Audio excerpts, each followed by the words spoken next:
lot of hits on that yesterday, you and me. Oh, yeah?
Good morning, race fans, and welcome to Seattle, Washington, and Lake Washington at the south end of the lake here. It is the 2024 Apollo Cup at Seafair. I am Brad Luce. I am here on the start-finish line. We are just now underway. We've had a couple of boats out on the water this morning as we are qualifying again. This morning marks our second round of qualifying, and I'm joined on the start-finish line today by John Walters.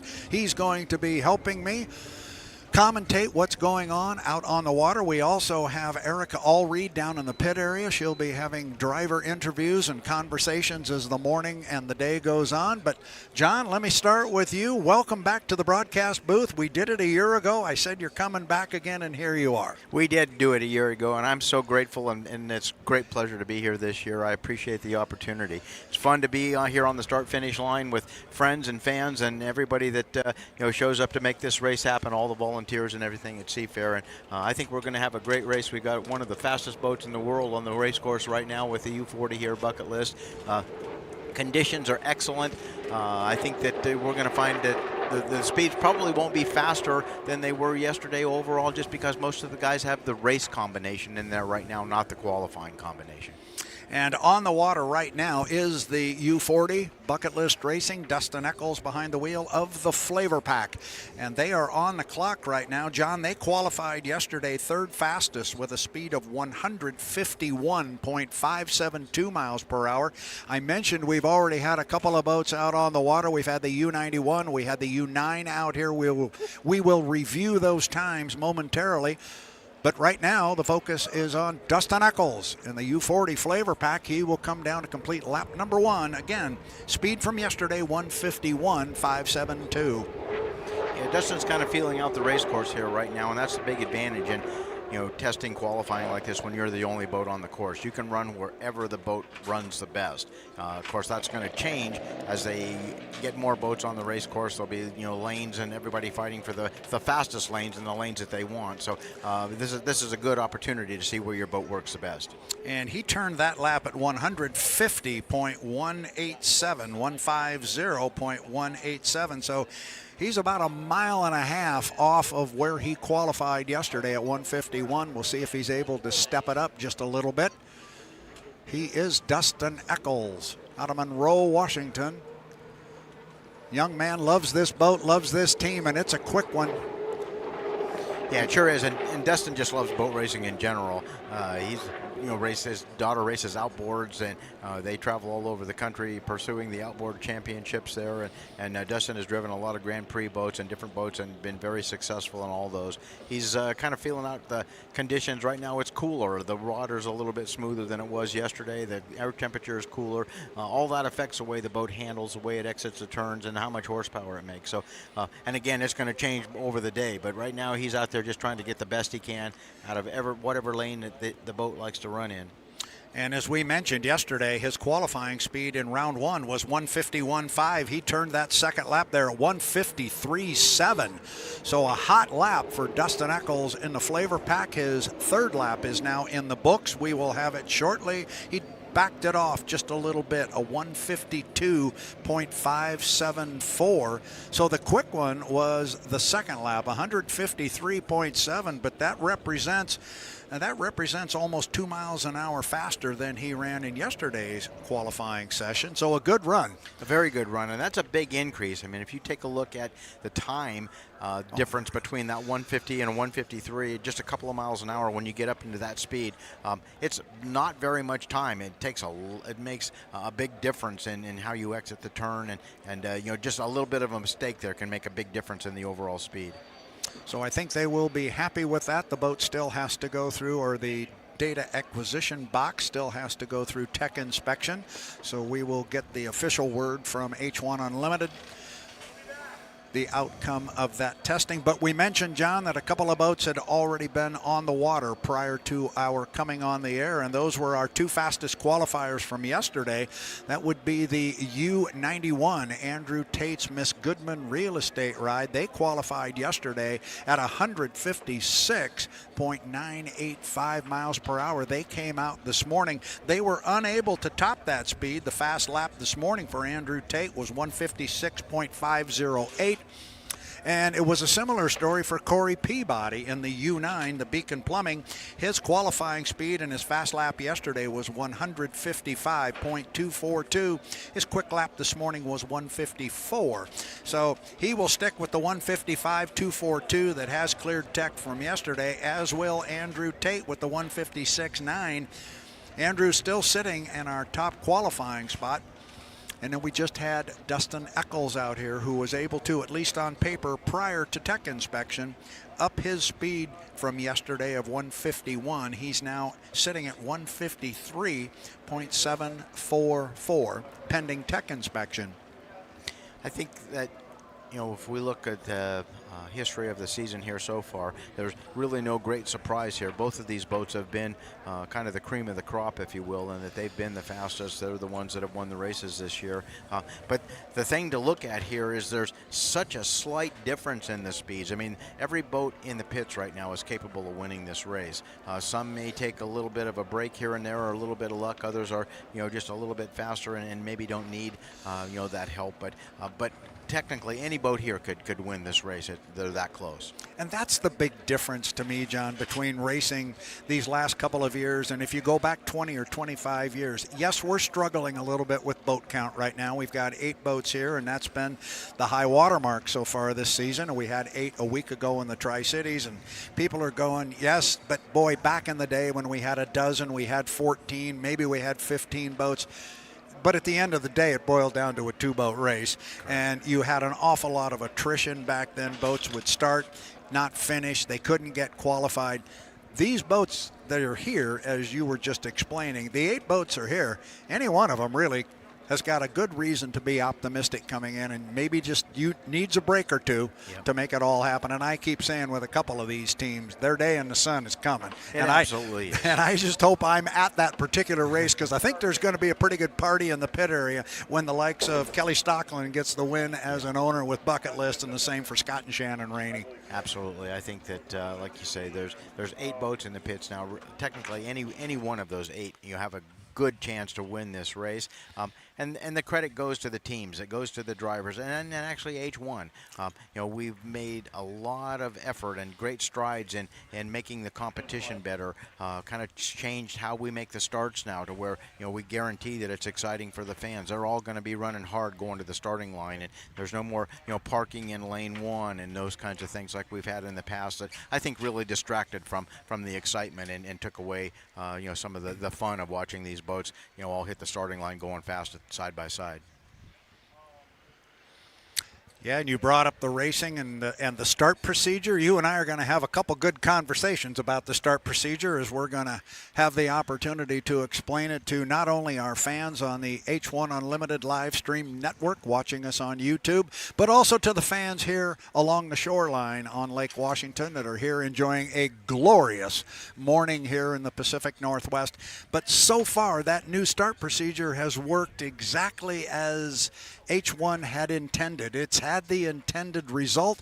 So far, so good. We'll see how it plays out here. But John and I will go through that. And while it may sound a little bit complicated, it really isn't. Once you see it, you will understand exactly how it works. But the big thing, John, that we get to talk about, that dreaded 80-mile-per-hour rule, is buried right out in front of us here. I think it's in about 30 feet of water. We got rid of it. It absolutely is. And that was very confusing. It was very disappointing.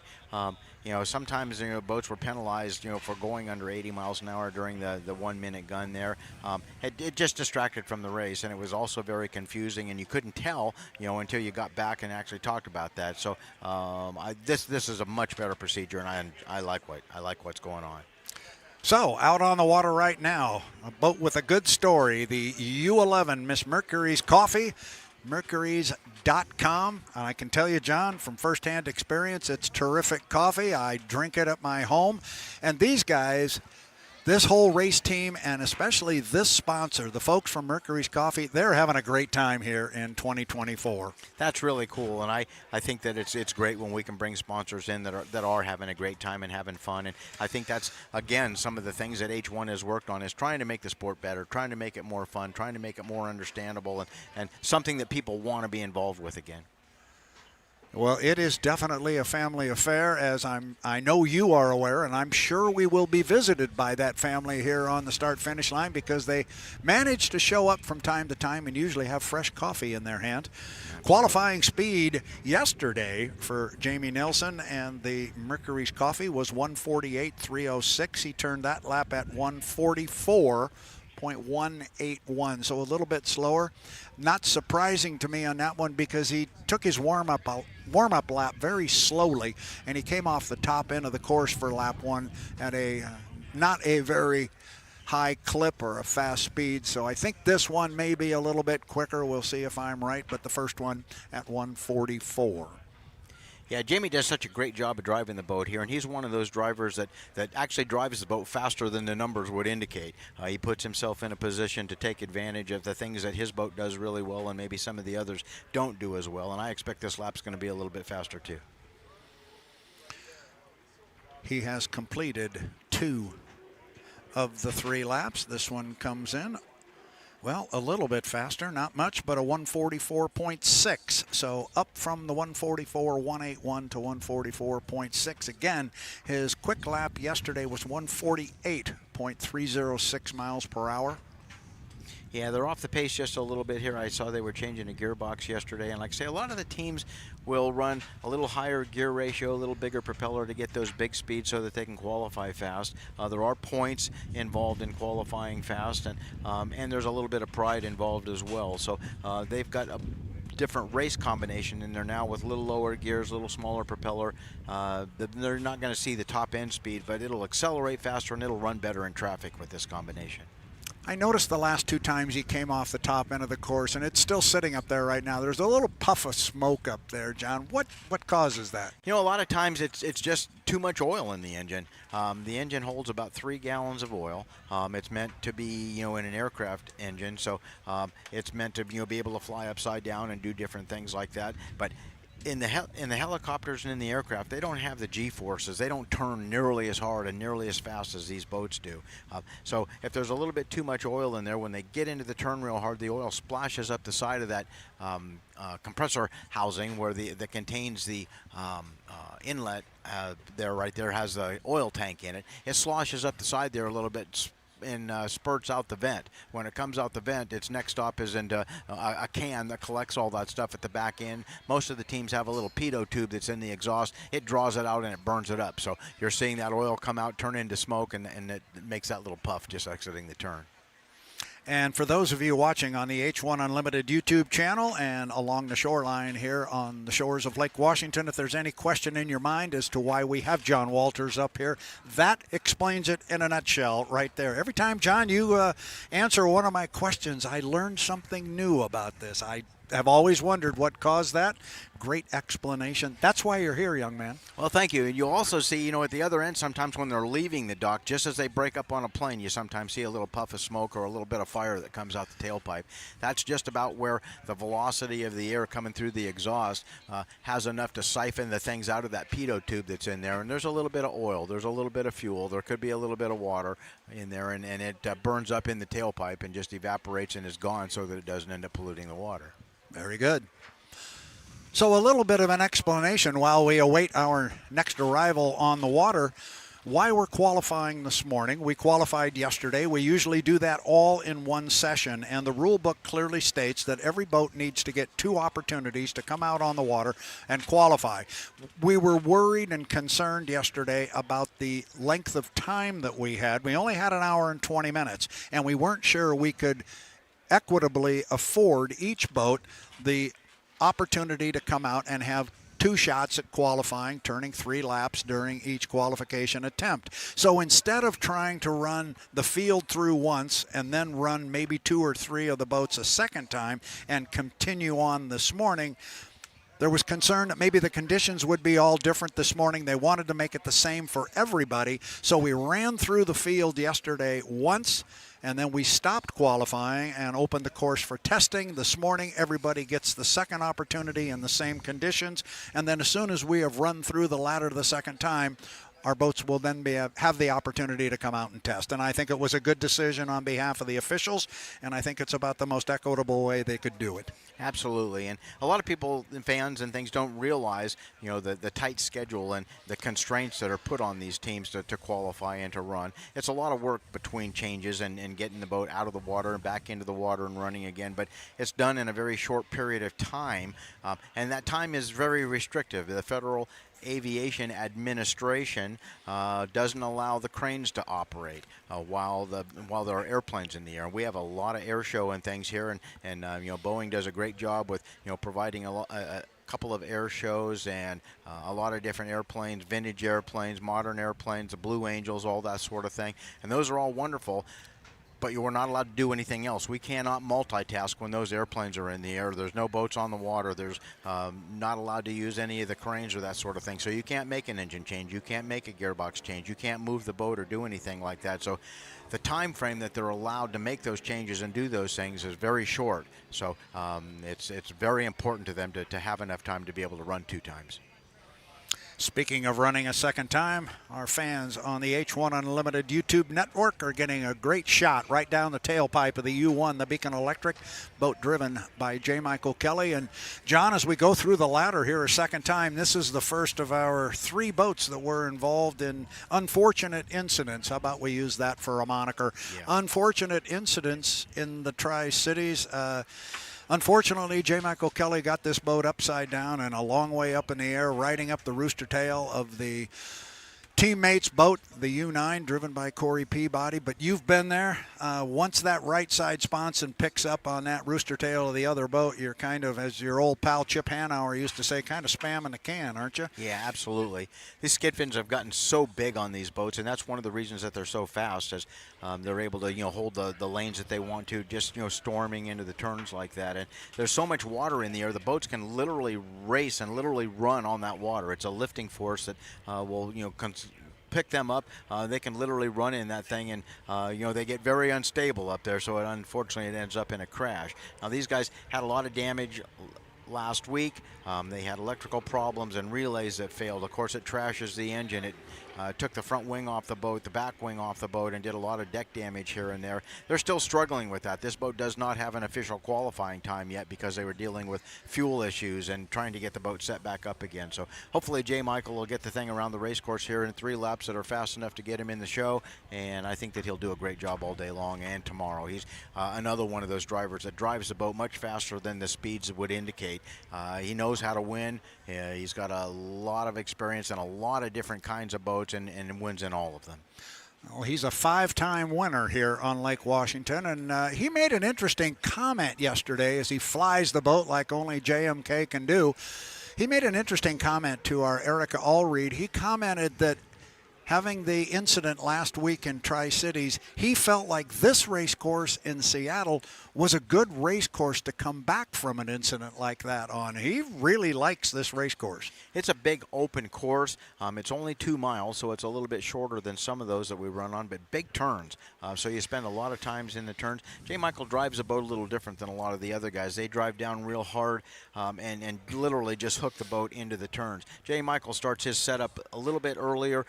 He leads the boat into the turn in a nice, even, gentle arc, maintains his lane and gets around there, and really does a good job of driving the boat, putting it in the lane that he wants. But it's open and it's free, and the water is a little bit smoother here. When we had to shorten up the race course in Tri-Cities last week with the current, it didn't give the waves and the rollers and things that these boats generate from that big skid fin again the opportunity to calm down and dissipate. So they were all right there in the first turn. I think he's got to be happy with that second lap, 150.385, and that is his quickest lap in qualifying. Remember, as John just said, they got what's called a TNR yesterday, which is a time not recorded because of a fuel flow violation. So they really need 3 consecutive hot laps here to qualify for our event. Our event, of course, is the 2024 Apollo Mechanical Cup at Seafair. And here comes J. Michael Kelly. You're looking right underneath that boat from the right side to the left side, flies it across start finish.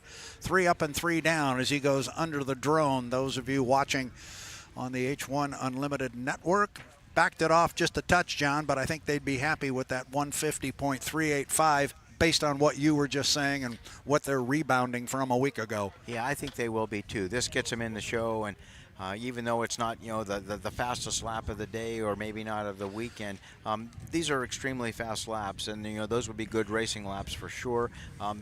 It's a big pressure relief to come back now and put the thing on the trailer knowing that it's qualified, and it takes that pressure off to where now we can work on the boat and make it a little bit faster, make it more competitive.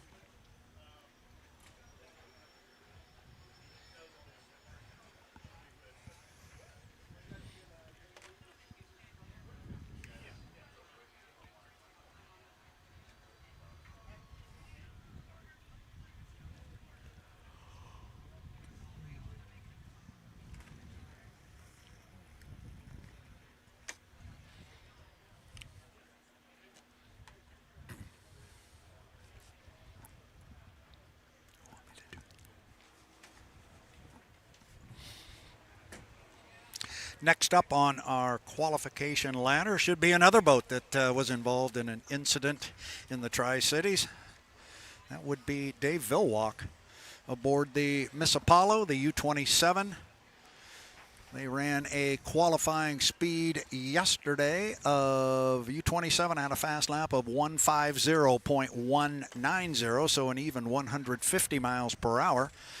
We mentioned J. Michael just running there a fast lap of 150.385. That is subject to tech inspection. Seafair would like to take this opportunity to remind all of our swimmers. John, I don't know if you're ready to go down there and take a dip in the pool. It's a little chilly for me to head on down there, but if you want to go take a swim, John, I ask that you don't do it right now. You weren't heading down there, were you? No, I absolutely was not. It's a little bit cool. It's a little bit windy, and I'm having a hard time even talking about it, let alone thinking about getting wet.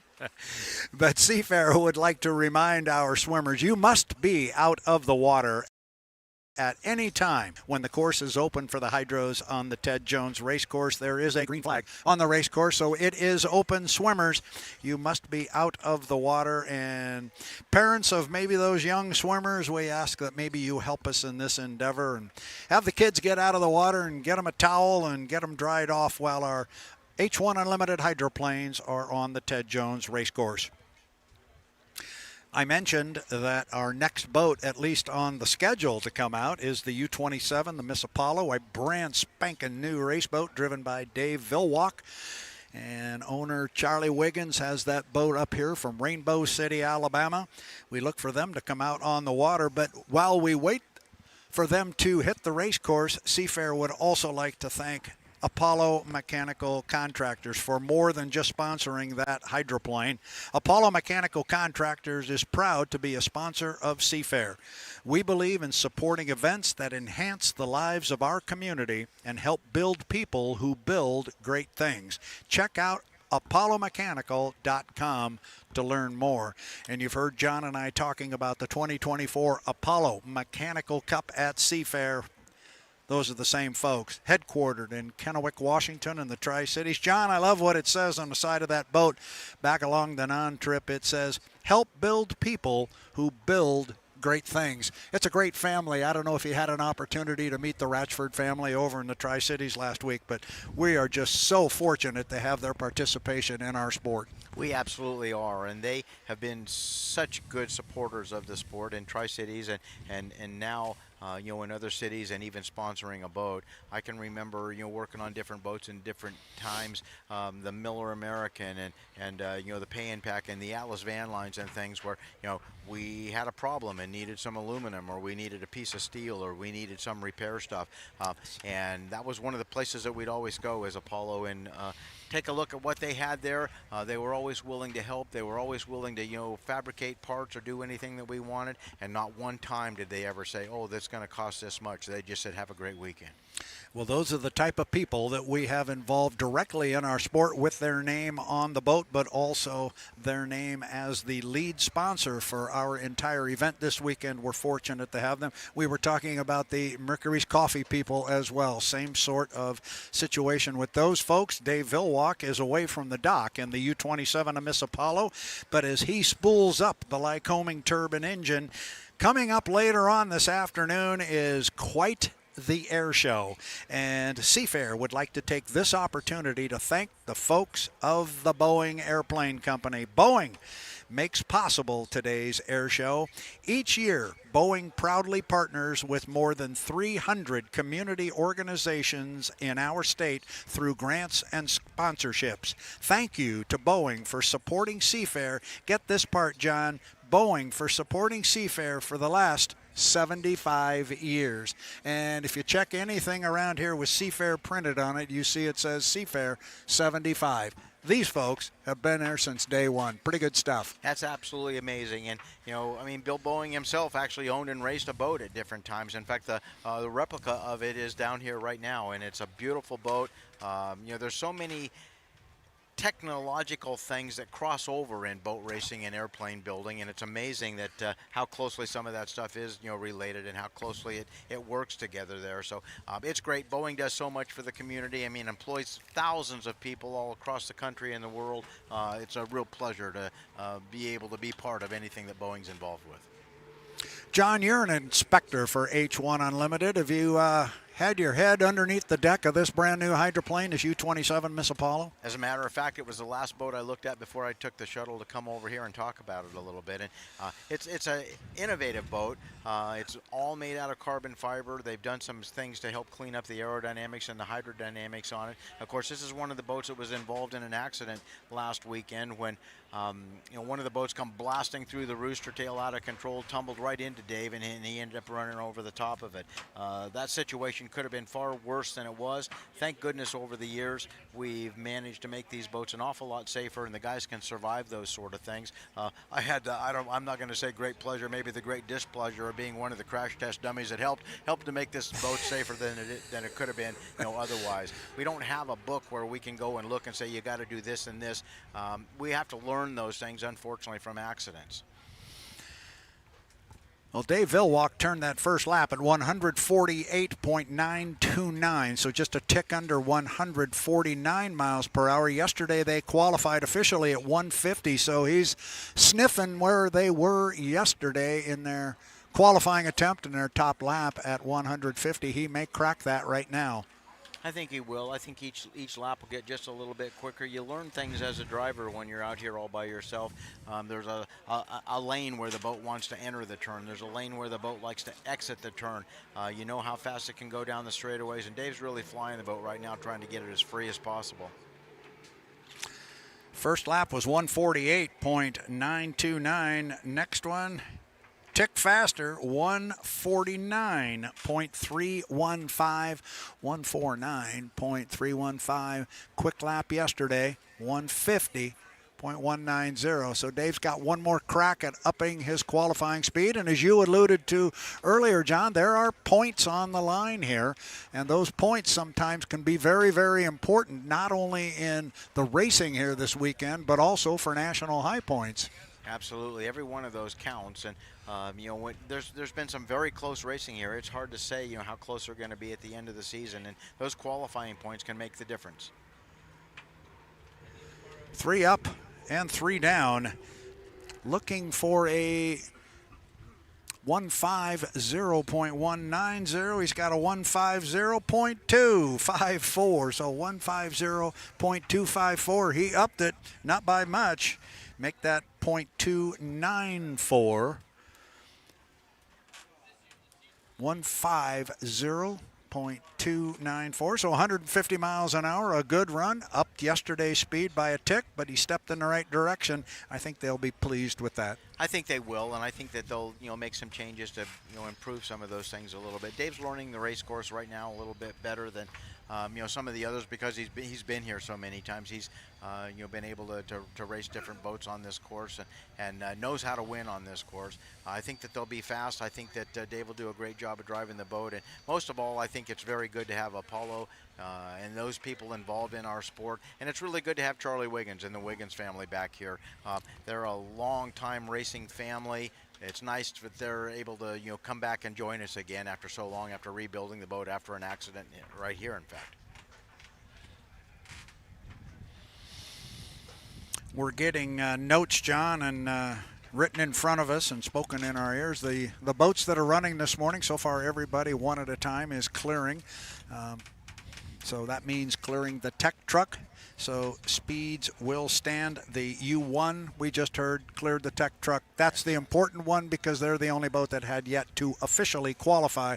So although they were going to run no matter what, the U1, the defending Lake Washington champion, the defending National High Points champion, oh yeah, the defending APBA Gold Cup champion is going to be in the show. So that's always good news to the fans. J. Michael Kelly, certainly a fan favorite. I want to ask you, as we're zooming right in there on Dave Vilwalk, still in the cockpit there of the U-27 of Miss Apollo. Dave, obviously, he's no spring chicken. He's the winningest driver in the history of our sport. He's been at it for a very long time. We talked about that first win that he got driving the Coors Dry down in San Diego. He's old, I guess. We won't mince words. You're old. I'm old.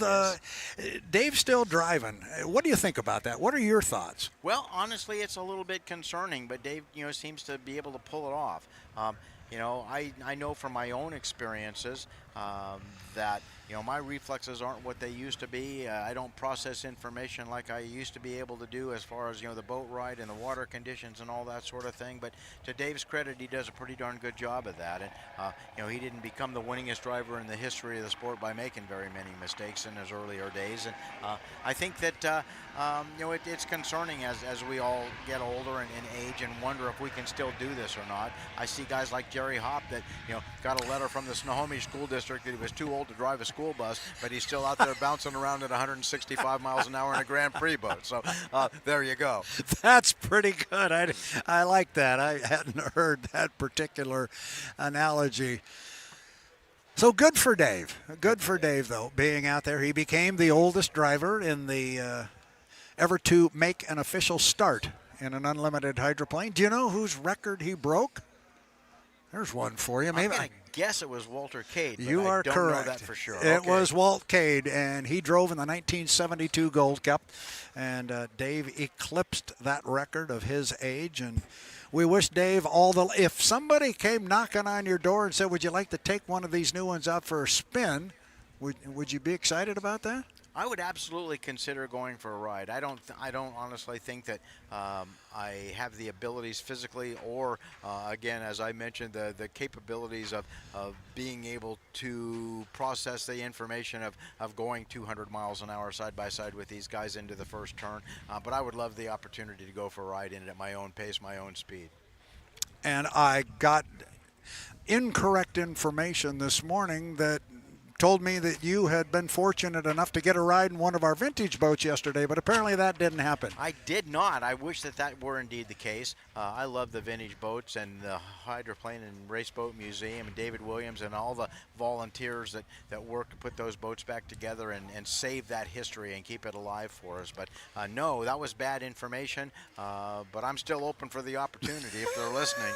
Well, I was just going to say, we'll keep talking about it here. David Williams, if you're listening, you got a wannabe, would-be, very capable and deserving rider up here, and Mahogany and Merlot is on the horizon coming up at the end of September, 1st of October. So let's hope that happens. Next up on our list should be the U-35, which is Gutters by Keith, presents Boitano Homes.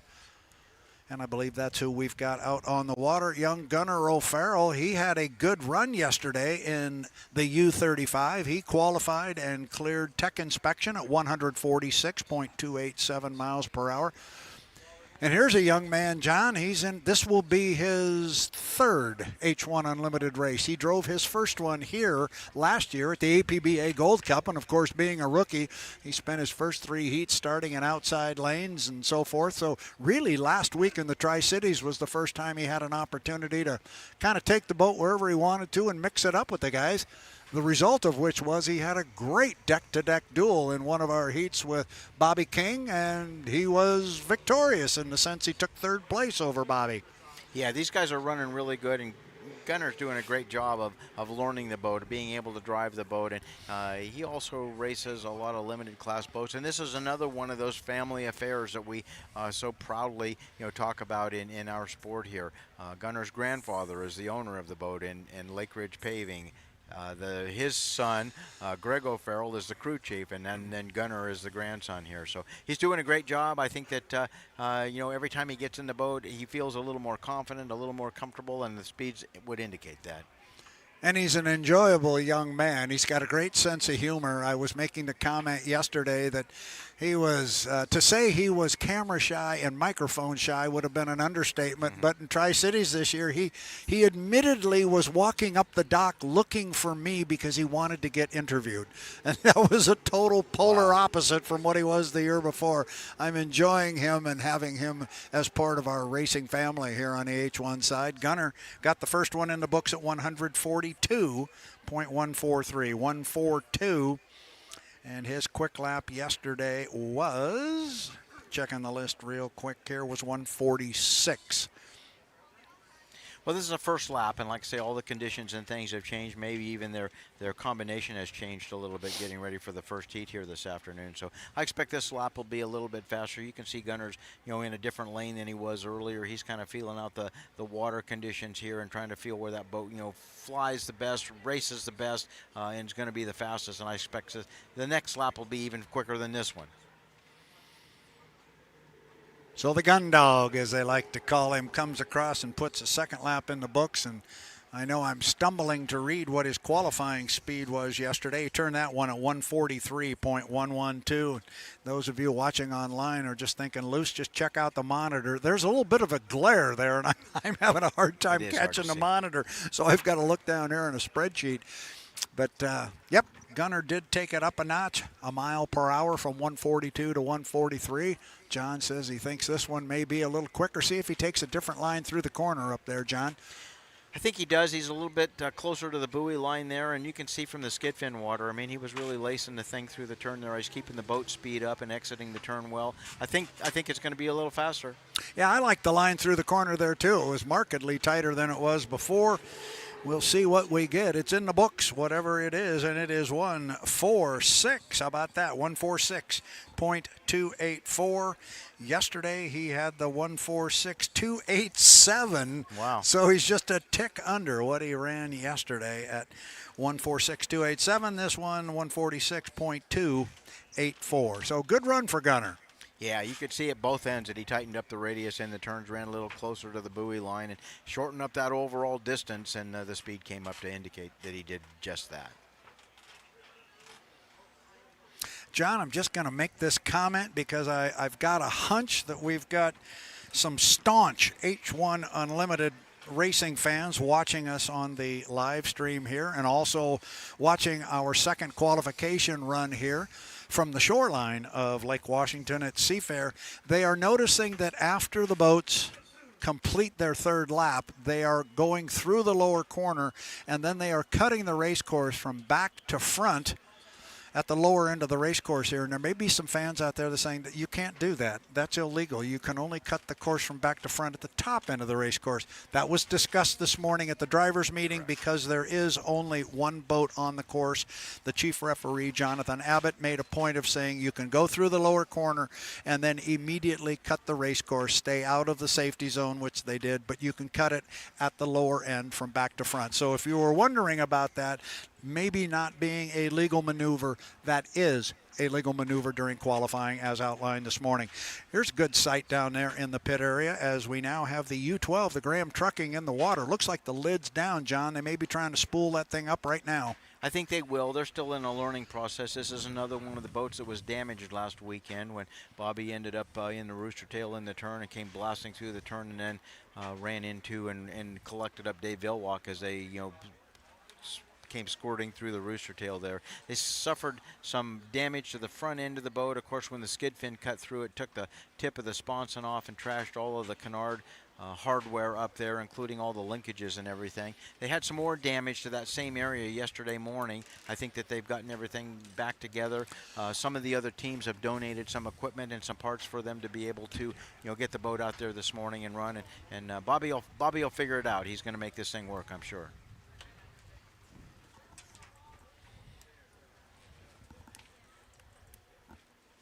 Just got word that Dave Villwalk cleared the truck with his latest run this morning, the 27, as they're trying to spool up the U12, the Graham Trucking.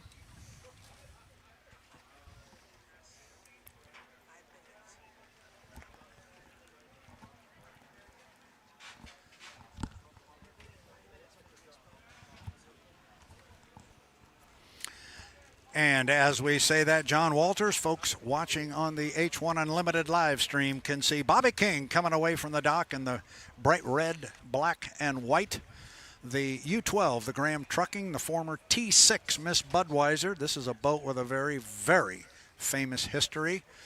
One of the boats that Dave Villwalk piloted. And good to see them up and running on the water. They had no times recorded yesterday during the qualification period. That was not because they lost it to the tech truck. They did not come out and run. They were unable to come out and post a time on the clock, so this is important for them to come out and join the show.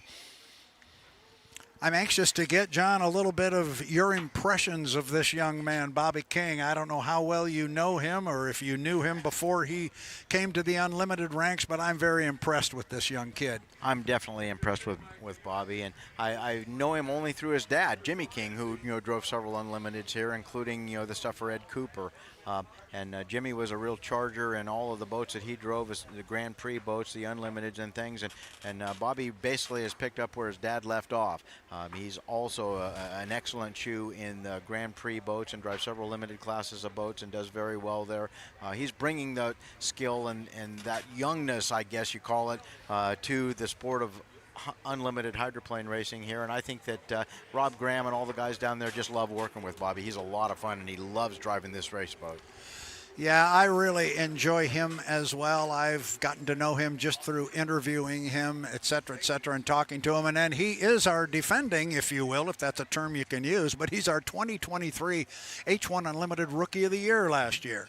And as a result of that, I spent a lot of time on the phone with him. And just a delightful young man, loves to drive race boats, loves to go fast, and H1 is very happy and fortunate to have him as part of our driver pool, and he is at the top end of the race course here on lap 1 of 3.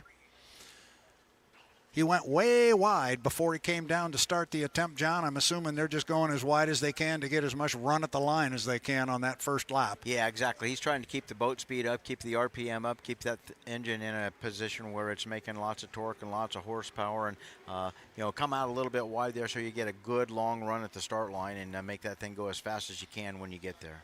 So he turned that first lap at 139.186, 139, and obviously that boat has a whole lot more in it. We know that, but to your point and what you were talking about earlier, they just are coming off a disaster over in the Tri-Cities and a lot of damage to the boat, and they want to come out here and run 3 laps and get it in the show. They do, and the other thing that's really important here is that they did show up earlier in June for the spring training, but did not go back east to race.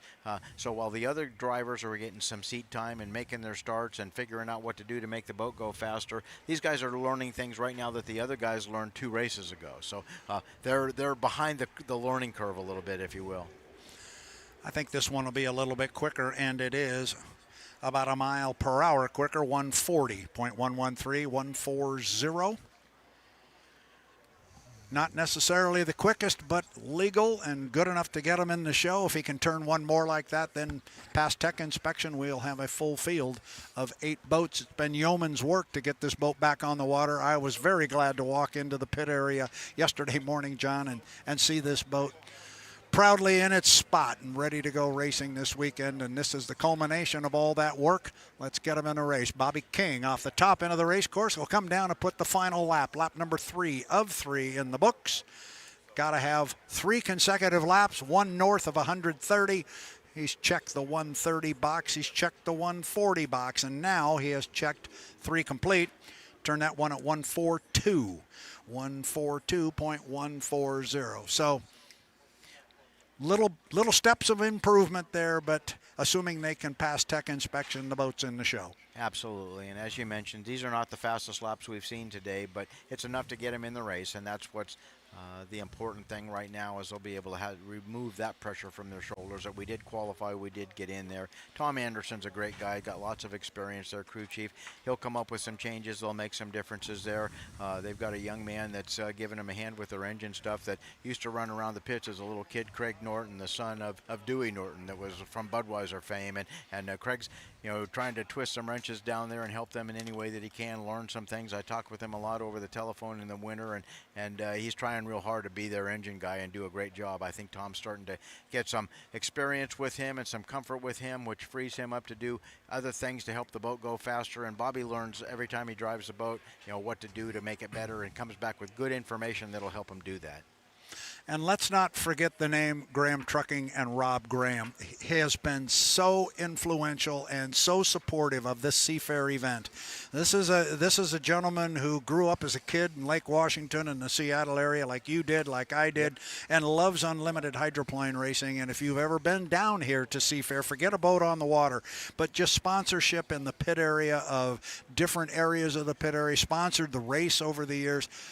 Rob Graham, Graham Trucking, thank you for all you have done for H1 Unlimited Racing and for Seafair and boat racing in general. Glad to have your boat out here and in the show, and you did a great job selecting Bobby King. Absolutely.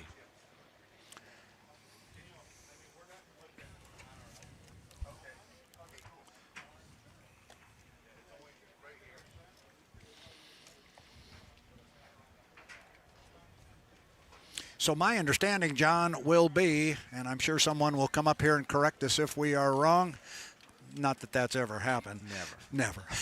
But now this should become a test session. Everybody has had the opportunity to run twice now, once yesterday, once today. We've got all 8 of our boats officially qualified, at least from the standpoint of speed on the water. I see thumbs up there on the screen from young Bobby King as he's waiting to get off of the boat.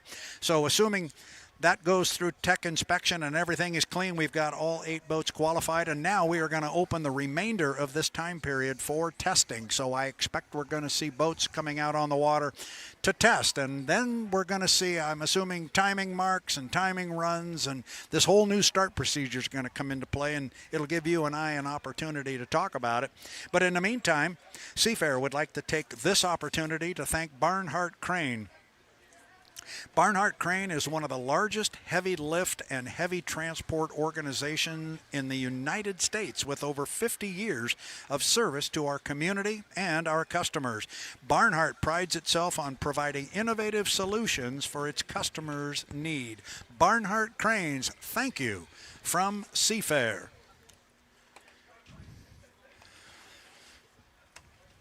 John, we look down here to our right to Kim Meredith and that famous grease board down there. It looks like, well, we've got the 12 there for testing. I don't know that they would come right back out, but we have the 12 on the list for testing. We also have the U-27. That would be the Apollo with Dave Vilwalk, and the U-11, Jamie Nielsen, in the Mercury's Coffee.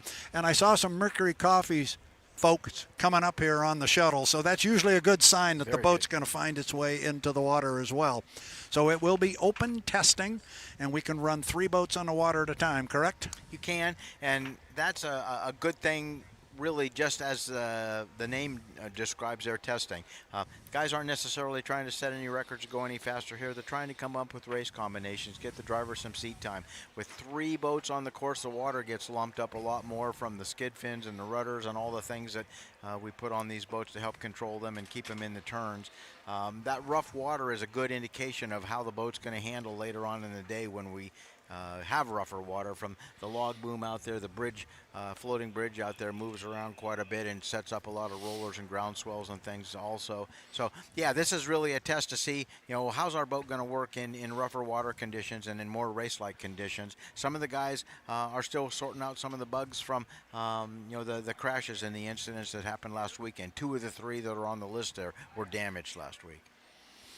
So looking at the clock here, we've got about 21 minutes left in this qualification / testing session, and it is just now. For the remainder of those 20 minutes will be a testing session. And in looking at our qualifying ladder now, we can say congratulations officially to Andrew Tate, the U91 of Goodman Real Estate.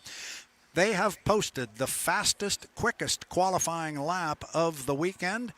And the qualifying session is in the book. So with a fast lap of 156.985 miles per hour, 156.985, Andrew Tate's going to get another $2,500 check courtesy of RevChem Composites, the official composite supplier to H1 Unlimited.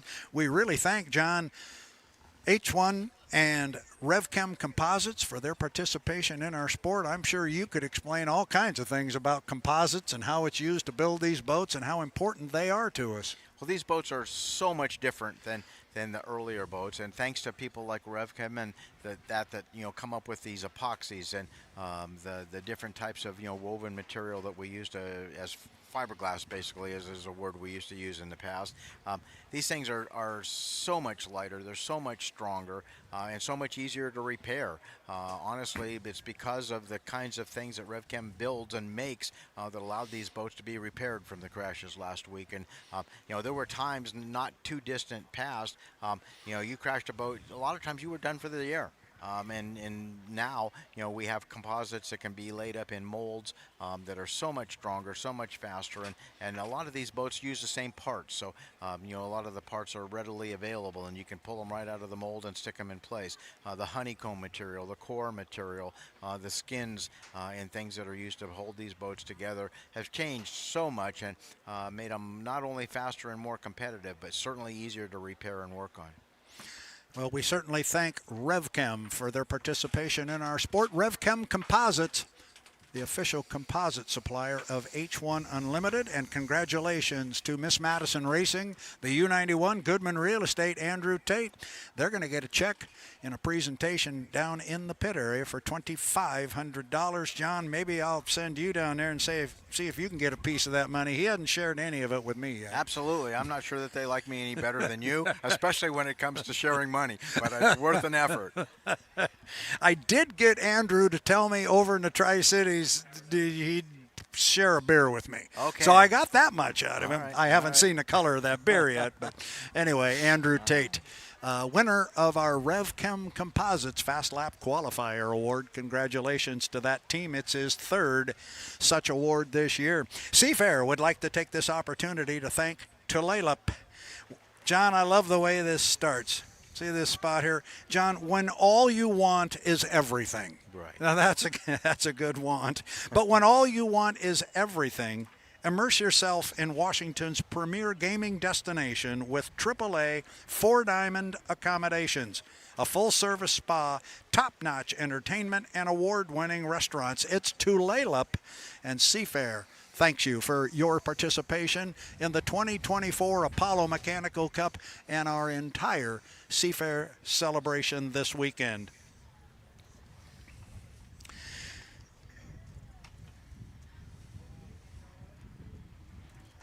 Seafair would also like to take this opportunity as Dave Vilwalk heads up the backstretch in the U27 of Miss Apollo.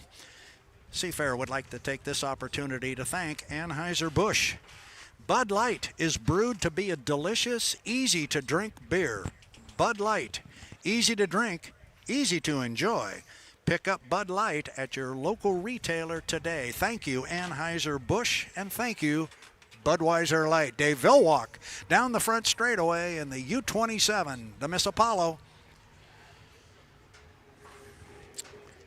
John, I'm going to go back and look in my little data book here because I do not know off the top of my head how many times Dave Vilwalk has won here on Lake Washington. I want to say it's either 9 or 11, but either way, it's a really large number. Yeah, I think it's going to be a really big number. No stranger to this particular race course. I'm going to see if I can find it quickly here. Yeah, Dave's kind of timing his timing marks, I believe, right now. You can see that he started out and made a hard run from the exit pin to the starting line there. He's kind of cruising up there now, probably 120 miles an hour or so, just kind of testing how long does it take to get from this point to this point if I'm in this lane.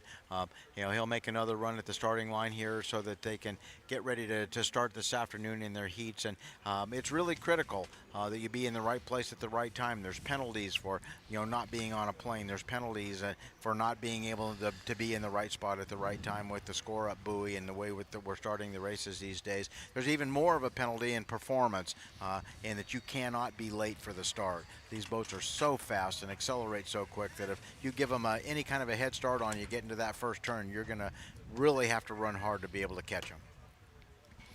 I do not have that information with me. Normally our stat man, Nick Kish, down to our left, all we have to do, John, is just mention something. Just mention that we might want to know something like, how many times has Dave Vilwalk won on Lake Washington? It is 9. A lot. Well, that's a specific number right there. But you see, he's got his phone in his hand. You count to about 30, and Nick Kish, the H1 Unlimited stat man, will have an answer for us. I think it's 9. Well, there we go. So we were just advised that we have a very dear friend of ours listening in from Rikers Ridge in Madison, Indiana. That, of course, is the one and only Mr. Jeff Ayler. Jeff, how you doing, my friend? We miss you out here. We've got a glorious day on Lake Washington for the 2024 Apollo Mechanical Cup at Seafair. And I can tell you that to my left, Mr. Ayler, is John Walters. He's filling in admirably on the headset that you have donned so many times beside me. Hope you're doing well, my friend. We miss you out here. It's a great day. Do you ever have to work with, ever have the opportunity to work with Jeff Ayler? Not directly, but I've had Jeff talk about me a lot. And I always enjoy listening to him. He's very educated. He's knows the sport really well. He knows the people. He's been involved, and has a great voice. It's a pleasure to listen to Jeff Ayler. And I can tell you right now, I know exactly what he's doing. He's sitting back there going, "Would you guys stop doing that and start talking about race boats on the water? Quit talking about me." Jeff, hope you're doing well. U11, Mercury's Coffee Company, Jamie Nielsen, away from the dock. Again, this is a test session. Our qualifying is in the rear view mirror. And Jamie Nielsen will now come out and do what John was talking about. He'll spend some time on the race course, find out how long it gets from point A to point B. I don't think you'll see many of the boats that come out to test spend much time out here. I think that they're basically looking for something specifically, whether it's an RPM or how does the boat do this or how does it do that, or is this working properly. And like I say, a lot of it is just timing marks at this point. They've already done their qualifying. They don't have to run 3 laps now like they did in qualifying. Nope, they can run as many as they want. They can cut the race course, and we can have up to 3 boats out here at any one time. John, don't be shy. Feel free to commentate. I'm going to step away from the microphone for just a moment. All right, well, Jamie's got the race course pretty much to himself right now, and I think that he's going to take full advantage of that. You'll see that he's not running a hard lap everywhere. He's picking a particular spot on the race course that he needs to know. Down there where the score-up buoy is, he needs to know how long does it take him to get from there to the start-finish line. On this race course, we're probably looking at somewhere in the time frame of about 1 minute and 15 seconds. On the bigger race courses, 1 minute 30. You can see the rooster tail from the skid fin is up, and he's accelerating hard. He's doing a timing run right now to see how long it took him from the exit pin of the first turn down there. You want to be about 1 minute down there when we get ready to start racing here this afternoon. You'll see the boats start to score up, and they get down there. They'll start picking the lane that they want to be in, where their boat works the best, and they feel they have the best chance to win. They'll end up scoring up there, and you'll see them make flying starts. They'll run really hard from there to the start-finish line. Of course, the big penalty is not to get there too soon. If you're over the start-finish line by any amount, it's a 1-lap penalty or a 1-minute penalty, which can certainly take you out of the race. The guys are all running very well these days. They're all running very similar to each other and pretty well matched. So the start is an extremely important part of the race. To get down there in a good, clean lane, going as fast as the boat can go, you want to be able to hold that lane all the way through the first turn and down the straightaway. You're allowed to change lanes after you get off the exit pin there, but you have to have a minimum of 7 boat lengths, which is there's still an awful lot of water in the air at 7 boat lengths. It's difficult to cut through that rooster tail. So they're going to try to keep the boats as clean as they can, as straight as they can, as fast as they can, and we've got 8 great drivers here that are able to do that and a lot of experience. So I think we're going to have a great race today. How'd you do? I think okay. I think okay. Well, good. I just got 2 thumbs up from the stat man, and when you get that, you're golden. All right. You are golden. I'm a little bit rusty. It's been a while since I've done this. The last time, of course, was with you here last year. Had the great pleasure to be involved with Brad Luce and everything that he does. And, everybody up here is just so friendly and so, welcome me so much. It's very easy to get comfortable and feel good here. So I very much appreciate the offer to be part of this team and part of this group with H1. Certainly part of, the Seattle history and the race and Boeing and 75 years, and I'd have to look back and see. Maybe the stat man knows how many years I've been coming to this race, but it's been a good chunk of that 75. Well, indeed, and one of the things you did not have back in the day when you were driving, and it's been fairly new here in a relative term, but the drone shots that we now get. And look at the pictures we're getting from down there with the H1 Unlimited drone team going there and basically hovering right over the top of the U11 Mercury's coffee. Just great stuff down there. And some of the pictures that we'll be able to provide this weekend. It's H1 Unlimited's coverage for those of you watching on the H1 Unlimited YouTube network. John was just talking about coming up here and working with the good people. Well, these are the good folks here on the left and right of us here, the H1 Unlimited live stream team. And I made the comment to you this morning, the old Hanauer line, I would follow these guys down the Amazon. These guys and gals, they are that good. And what they've accomplished in a very, very short period of time is nothing short of amazing. And as the stat man Nick Kish likes to tell me, it's only going to get better. Boy, and I've seen that. One of the things that has made this sport get so much better, so much quickly, is this group of people, and those drones especially. These are amazing shots that you can see right now as we're zooming in on the Mercury's Coffee Company. But it also helps so much with making the calls on the race course. The officials, the referees can see things now that you had to look through 3 or 4 rooster tails in the past and make your best judgment call. It's very clear now that what's going on and what you can see. The turn judges that are on the inside of the race course, it's hard to see when those boats are coming through the turns, and you have to look through literally 2 or 3 rooster tails to see what's going on with the outside boat out there. So being able to be hovering above these boats, looking down on them, you can see if that driver held his lane. You can see if something changed or something moved, and did you actually have 5 boat lengths or 7 boat lengths, or what was the conditions there. So this is amazing. It helps them to make very accurate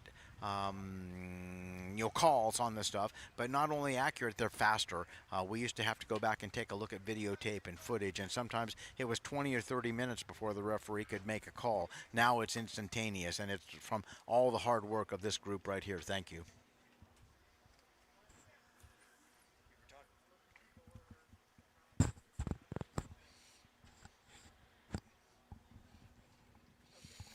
A little bit of a lull on the race course here. We're approaching the end of the testing qualifying session here. The water conditions are certainly starting to change. A little bit of a breeze coming up here. We've got about 7 minutes and 20 seconds approximately before testing will end, and then we'll start looking at airplanes and looking at the stuff above there. That gives the crew the opportunity, the crews, the opportunity in the pits there to do some fine-tuning on the boats. Again, as I've indicated, because of FAA rules, we're not allowed to run cranes. We're not allowed to have any boats on the water.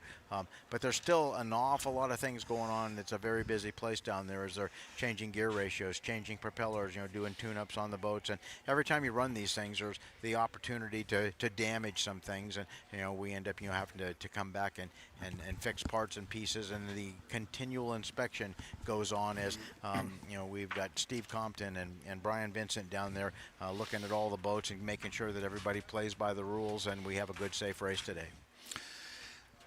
Again, looking at the shot there on the H1 Unlimited YouTube network as the camera just zooms right in on top of the U-35.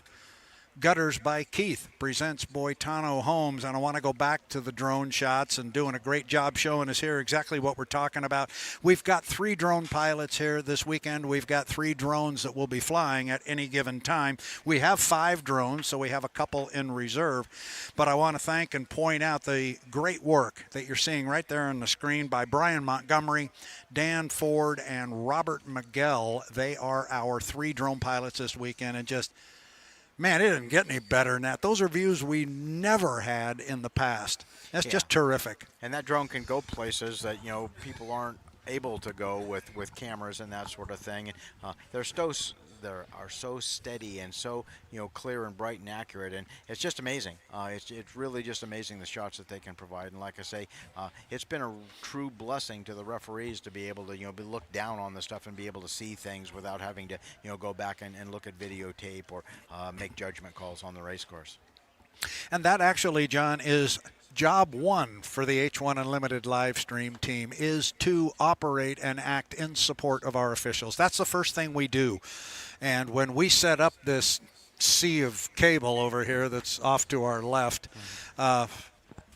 so many of those cables and wires go upstairs, and they go upstairs to monitors in front of our officials, so that's exactly what they can do. And that's first and foremost, and that's why it is so critical that we are here on start-finish line, because that's where the officials are, and we do operate in support of them. Secondarily, it's you and me. Then we get to talk and use all these wonderful pictures to describe an event and let our fans that can't be here, like Jeff Ayler on Rikers Ridge, we let him watch what's going on here, and fans all across the country. So doing a great job. Looking at about 4.5 minutes left in a test session, it kind of looked like Gunner might be coming back out. At least the boat was pointed in the right direction.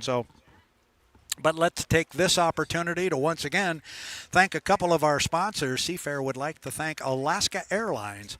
Alaska Airlines prides itself on caring for your family on board our airplanes, in our airports, and even as you're in the planning stages of a dream vacation. We're thrilled to bring this level of care from our more than 100 nonstop Seattle routes to this summer's parade route. On behalf of all 25,000 people at Alaska Airlines, let's have a safe and fun Seafair weekend, and we hope to see you on board soon. We'll echo those sentiments for a safe and fun Seafair weekend, and we probably will see you soon on board Alaska Airlines. Alaska Airlines, thank you very much from Seafair and all our fans. Crowd's rolling in, John. We've even got a flock of geese coming up here. They're going to come up and join us here on start-finish and check out the action on the water. And I said I thought maybe Gunner was going to come back out. It appears as though he will. The U-35, Gutters by Keith, presents Boitano Homes. Got another trivia question for you, John. I love doing this because I know you're really good at this stuff. And if I find something you don't know, I feel like I've really come up with something. Nice. Okay. This might fall into the category of minutia, but this particular boat normally runs as the U-21. This weekend they're running as the U-35. Do you know why? I think I heard a rumor that has something to do with the number of years that company's been in business, 35 years. Okay. I told you he was tough to stump. They went into Boitano Homes, went to business in 1989, some 35 years ago. Okay. So, very good. Very good. You passed it. And I hit you with another trivia question, and this was true trivia, and you knew the answer. And you're the only person I knew that did know the answer. And that was, what was the last unlimited hydroplane to run with the number U-35, and you had it. Yeah, that was a Fred Wickens hull that Bob Fendler owned. That was the Atlas Van Lines. In fact, it was a very long boat. I think it was about 35 feet long as well, but that was the number 35, green and natural finish deck on it boat. Yep, the U-35. They had the number on the tail fin, I remember. And I want to go back to our friend Jeff Ayler because he's going, oh, yeah, that was the skateboard. Except we called it the surfboard out here. And I know Jeff and I had quite the conversation about that with David Williams one time. But John Walters knew the answer to that one off the top of his head. So when it comes to trivia, he's one of the masters. Gunnar O'Farrell is trying to master the lower end of the race course and looks real good. And that U-35, Gutters by Keith, presents Boitano Homes. You can tell so much what's going on with these boats by the rooster tail. And, you know, the first time out, the rooster tail was kind of sawtooth going down the back straightaway there, which indicates the back end of the boat was kind of bouncing up and down. And much smoother this time around as he comes through the upper turn here. You can see the skid fin water off there. You can also see every little line in the propeller as it makes its rotation around there, and also very smooth. Gunnar's flying the boat pretty high. Even, you know, we're 15, 18 feet off the water here, and we can still see under it. He just turned a hot lap there. We'll pick up that speed. I got a hunch it's pretty good. 142. 142.712. No, try that again. 712. Yes, 142.712. How about 142 and change? How about that for Gunnar O'Farrell? That's as good a run as I've seen him make. That looked pretty good to me. I think so too. I thought that looked really good. Now we're seeing him go slowly up the backstretch.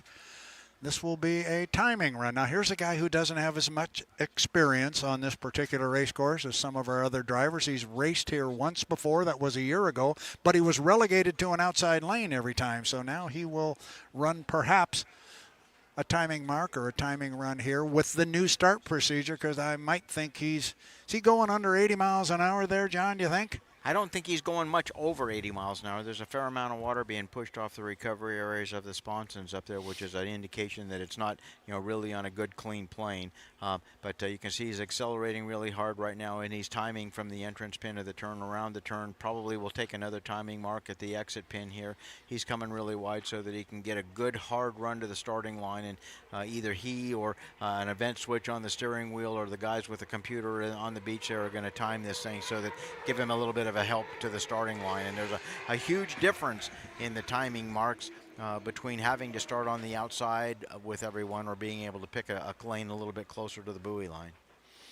And as he came across start-finish line, I noticed our testing clock ticked to 0, so I've got a hunch we'll probably hear of a black flag on the race course, and they will move on to the next level of our schedule here for day 2 of 3. It is the 2024 Apollo Mechanical Cup at Seafair.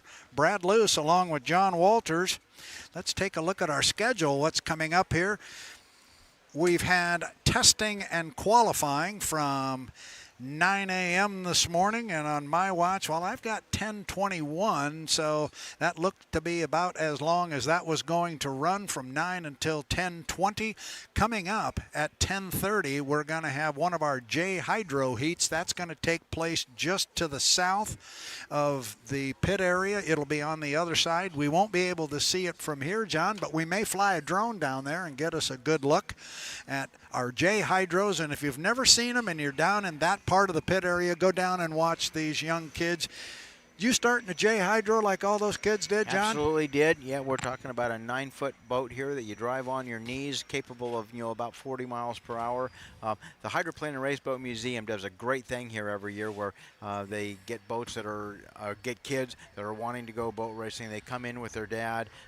They build kits and build these boats. A lot of them are sponsored and represented by, you know, Unlimited Hydroplanes here as well. And a lot of these guys, you know, guys and girls are going to be the people that are running these big boats. You know, in years, you have to be 9 years old. That's where a lot of the best drivers in the history of this sport, the Dean Chenoweths, the Chip Hanauers, the Bill Muncies, and J. Michael Kellys, and so many of the guys started in the J-Stock Hydros. Like I say, you drive these things on your knees. They're so much fun. They're an absolute stock outboard fishing motor. The only change really is the propeller, a little racing propeller, and shorten up the shaft on it a little bit. The boats that are built by the museum the kids, the dads, the moms, the sisters, everybody's involved, and they build these things from a pile of wood and turn them into a boat. So there's a lot of skills involved, a lot of fun, and some good family time as well. So that's what's coming up next on our schedule. That's on the schedule at 10:30. That's about 6 or 7 minutes from right now. And then we'll turn our eyes to the sky for the Boeing Air Show. That's going to come up at 10:50. That's going to continue at 11 o'clock with the PBY. The 5A Catalina will make its pass, and we'll talk about that. Then at 11:15 to 11:25, we're going to have the U.S. Coast Guard Search and Rescue Team out here. They'll show you what they can do in the water. And then we're going to go vintage hydroplanes on the water. And if you didn't see it yesterday afternoon, the Vintage Hydros put on a terrific show. That's going to come up at 11:35 to 11:55. The U.S. Army Golden Knights will put on their demonstration at 11:55. And then at 12:25, John Walters, it is H1 Unlimited Heat 1A. We're going to have a 5-minute mark at 12:25. We're going to go racing Heat 1A style at 12:30. But before we do that, we got to have a draw. So we'll be working on that following that while we talk about the air show. That's a little bit of what's going to come up between now and our first heat of Unlimited racing at 12:30. We'll step away from the microphone for just a moment here, but next up on our schedule, it's J Hydros down just off the south end of the Stan Sayers Memorial Pit area. We'll get a drone down there and take a look. Those of you on the beach, if you can find your way down there, it's worth it to go down and watch the kids. You may be looking at a future APBA Gold Cup champion. You just never know. So for John Walters and Brad Luce, we'll step away for right now. We'll be back if we can get some J Hydros on the water.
Welcome back to Lake Washington. Brad Luce here. It is the 2024 Apollo Mechanical Cup at Seafair. Brad Luce here on the start-finish line. We had a massive power outage here on the start-finish line tower. I believe the first lap of our vintage boats was kind of a silent running there, but we understand we have the sound back now. We are back up and running, and if you heard me earlier, I said I was operating solo because it was the lunch hour, but now I look to my left and I got John Walters with me. Hey, bud, you came back up. Hey there, of course I did. Yeah, I was, the sound of these boats is so awesome, and you had mentioned earlier that we had a power loss here and maybe didn't hear it, but I'll tell you, anybody within about a 10-mile radius of this race course probably heard something that, and if they're old enough, they remember. We've got three, of the most historic boats in the history of the sport on the race course right now. One that I'm intimately familiar with on the outside there, lovingly known as the Winged Wonder. This is the first honeycomb boat in the history of unlimited hydroplanes, owned by Dave Heronsberger and driven by some of the greats, Mickey Ream and George Henley. Jim McCormick actually drove this boat for a short period of time after he won the Gold Cup in the Miss Madison. And then, later on, I got the amazing opportunity from Dave Heronsberger to drive the turbo-powered boats. In the middle, Shirley McDonald Mendelson, Notre Dame, just amazing boats. They were beautiful. They always ran well. Never won a race. They ended up, they started, really in the early 1900s, and it wasn't until that horrible day in Washington, D.C. on the Potomac River, what we call Black Sunday, that they were awarded the race posthumously. Can barely even say that. And then on the inside, of course, one of the sponsors that's still with us today, Boeing. Bill Boeing owned this boat, the Miss Wahoo, and Mara Slovak, one of the flying Czechoslovakian, was the man that got to drive this boat. So what an honor it is, and thank you to the Hydroplane and Race Boat Museum and all the volunteers and all the people and the sponsors that put the money, the effort, and the parts that are needed to restore this boats back to running history again. And I just love to watch them and listen to them. Yeah, you make a comment there about the boats that are out on the water, and as you were saying that, I was kind of thinking about it. If you were making a list of maybe the 10 or 15 most familiar names in hydroplane racing, I got to think Wahoo, Notre Dame, Pan Pac are all going to be on that list. Absolutely. It's just three of the most famous names in boat racing. I love that little boat on that inside lane, that U-77 Wahoo that Mira Slovak drove. I got a little trivia question for you on that one too, John. I'm going to hit you all weekend with this. Here comes the Pan Pac on the outside. I got a hunch they're giving them a flag and sending them back home. But a great show by our vintage hydroplanes. You mentioned Bill Boeing and his participation in our sport, the participation with that particular boat, the U-77, the Wahoo. Do you know where the name Wahoo came from? Oh, don't tell me I got him on this. I'm not 100% sure. I know that there's a fish named Wahoo. That's not it. It's a brand of tuna. And I can only guess that somewhere along the line somebody went for a ride in one of these things and said, Wahoo! Swing and a miss. Yeah, okay. Bill Boeing's wife was from Wahoo, Nebraska. Oh. And he had a horse at Long Acres. For those of us who might remember Long Acres back in the day, he had a horse down there by the name of Wahoo Wahoo. So there you go. Well, I remember several boats named Wahoo, including a couple of limiteds. I think they were 225 back in the Bill Muncie days that were called the Little Wahoos. And the wee Wahoo, wasn't that right. one? Yeah. Look at that shot from the drone. Speaking of the Wahoo, as it heads back toward the pit area. Just great stuff here.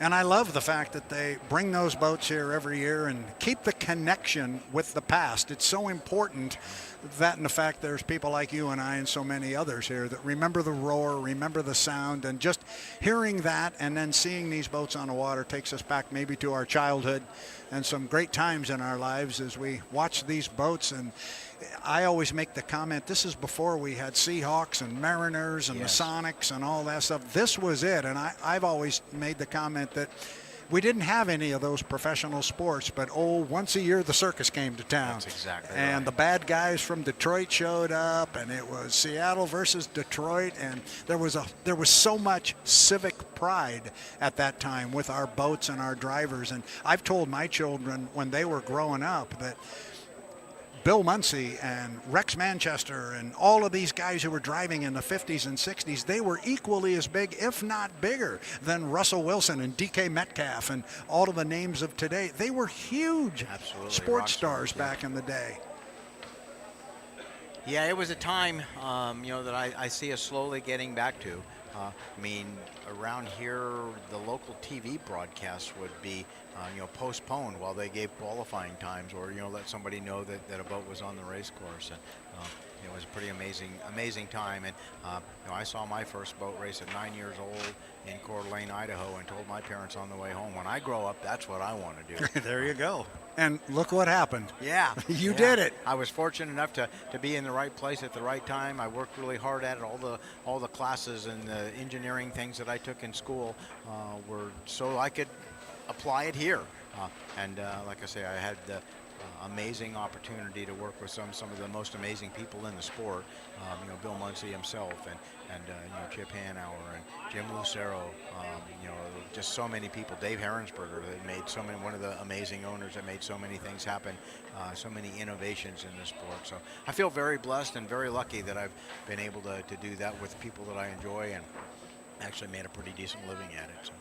That's it. Very good. And we are the beneficiary of that, having you come up here and join us and share some of your wisdom. And, oh, by the way, we give you a pretty good seat on the 50-yard line here. Absolutely. If there's a 50-yard line in football or in hydroplane racing, I think that is it. The buoy on the inside and the outside of the course on the start-finish line, they're pretty much dead lined up for you and me here. So John and I are sitting in the catbird seat. It's pretty good. We're in the shade. And, oh, by the way, did you get some lunch back there? I do. It's sitting right there. And when I'm done flapping my jaws here, I'm going to do some of that lunch. So thank you. Well, I see others on our team chewing, and they're holding up barbecued hamburgers in front of us. John, I think we're going to sign off here because we're going to send it down to Mark Christopher on the air show, because next up is our U.S. Army Golden Knights. Not sure if he can hear me, but Mark Christopher down in the pit area, take it away.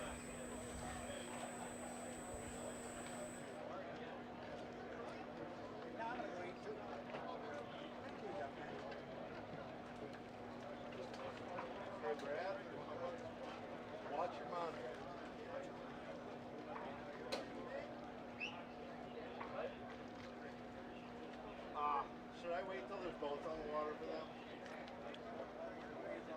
I'm gonna flash up playing around the Niagara.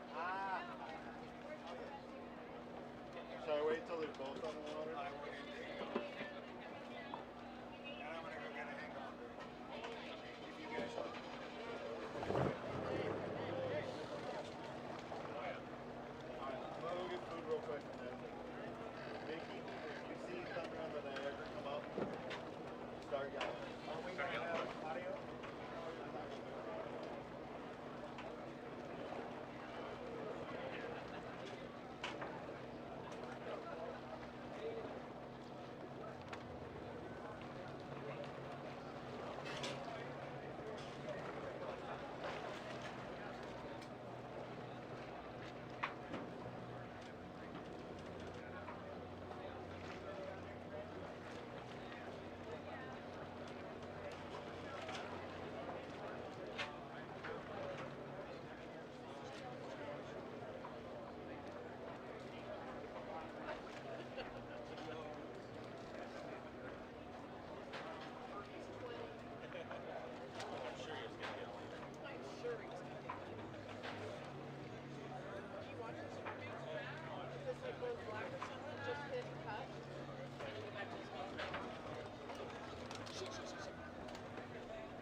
Hello again, race fans. Welcome back to H1 Unlimited's live streaming and coverage of the 2024 Apollo Mechanical Cup at Seafair, and welcome as well to our fans here along the shoreline on Lake Washington. My name is Brad Luce. I'm joined on start-finish by John Walters. We had a couple technical difficulties right there involving a power outage, etc., and so we're a little late coming on the pipes right now, but we are ready to go. John, are you wired up and hearing everything? Yeah, I can hear you fine. I think we're ready to go on this end too. We are ready to go, and we're coming up on 30 seconds to a 5-minute mark for our Heat 1A.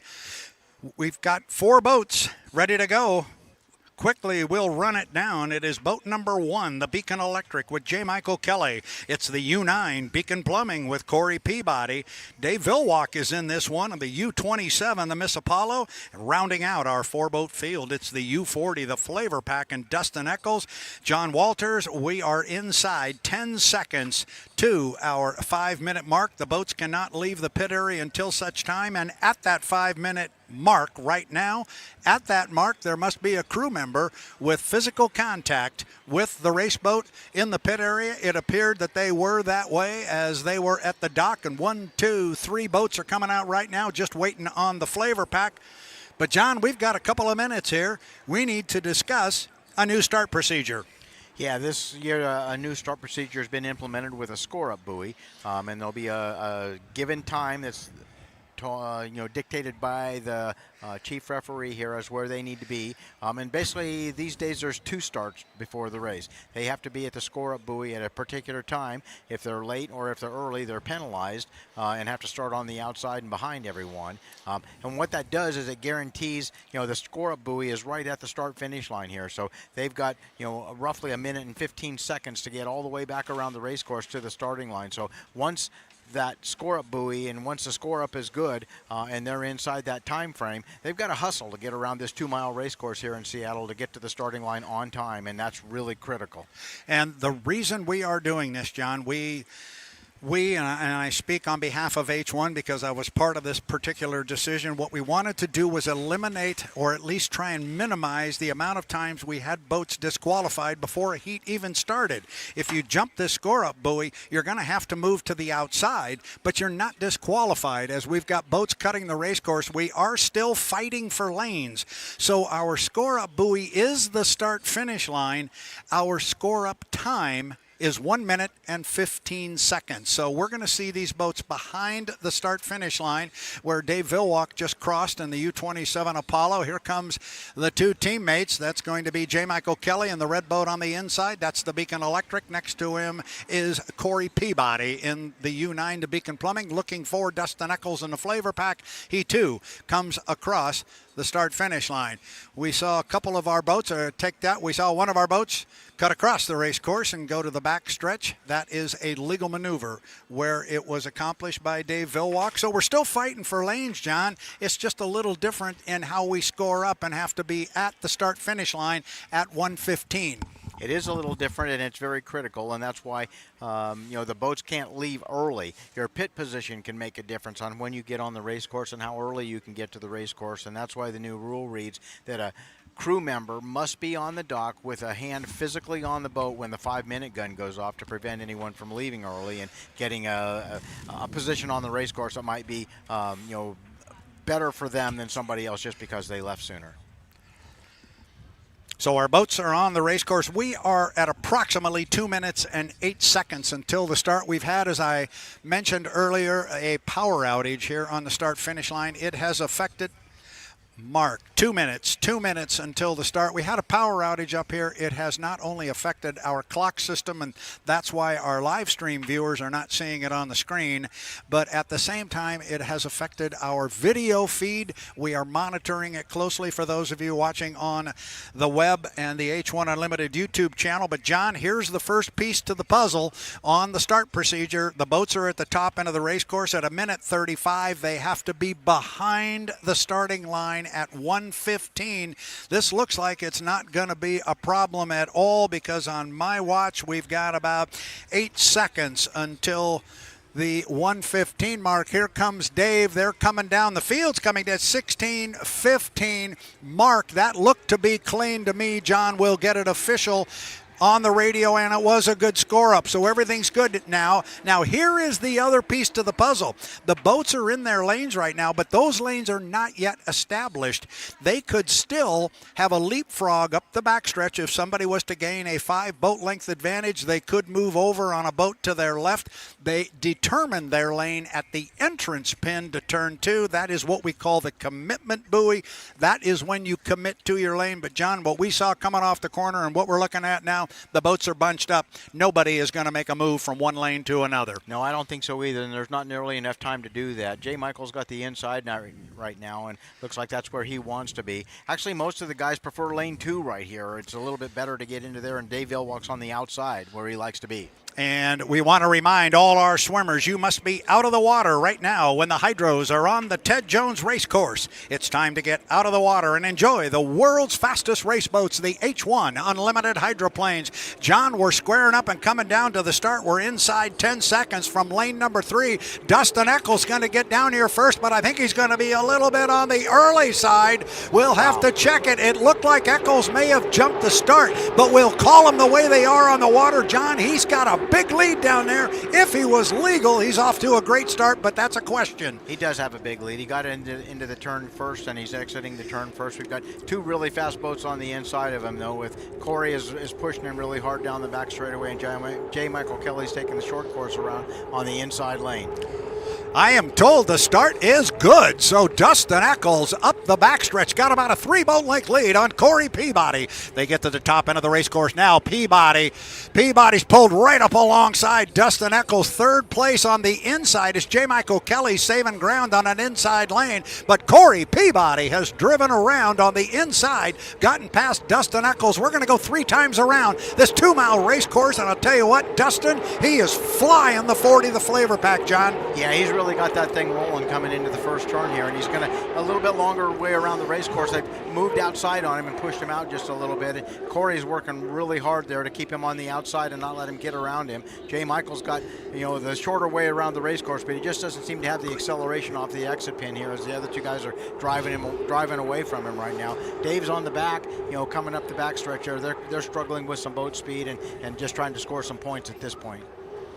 Top end of the race course again is still Corey Peabody and Dustin Eccles. We were told the start was good, but I don't know. We're still looking at that one coming off the top end of the course. Either way, John Walters, this is a good deck-to-deck boat race here. The flavor pack showing some really strong speed, and Corey just had the boat get away from him a little bit. He had to pull his foot, and that's given Dustin Eccles an opportunity here as we start lap 3 to open up a couple of boat lengths on Corey Peabody.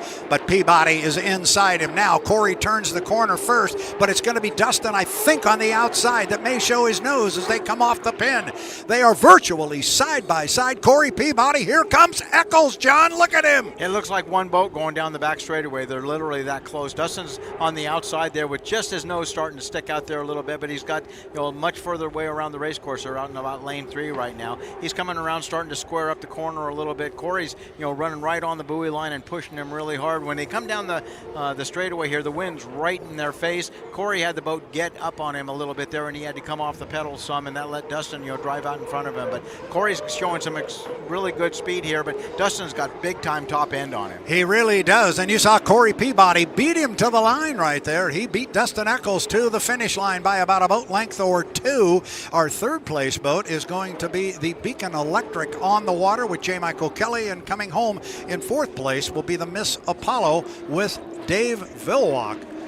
Corey Peabody showing some very, very solid acceleration off the corners, but you are right, John. There was certainly some top-end speed in that flavor pack. Dustin Eccles has got himself a fast race boat. He absolutely does, and unfortunately for him right now, the top end isn't really something that you can use on this course because the straightaways are so much shorter. I would gladly come down and gear a little bit, maybe a smaller propeller to get him to accelerate off the pin a little quicker, get through those turns just a little bit quicker, and that's where the race was won. Not only did he have the inside lane, but he was just superior coming off the exit pin there. He could accelerate a little bit quicker. But boy, if this were a 2.5 mile race course, I think Dustin would have the setup right there.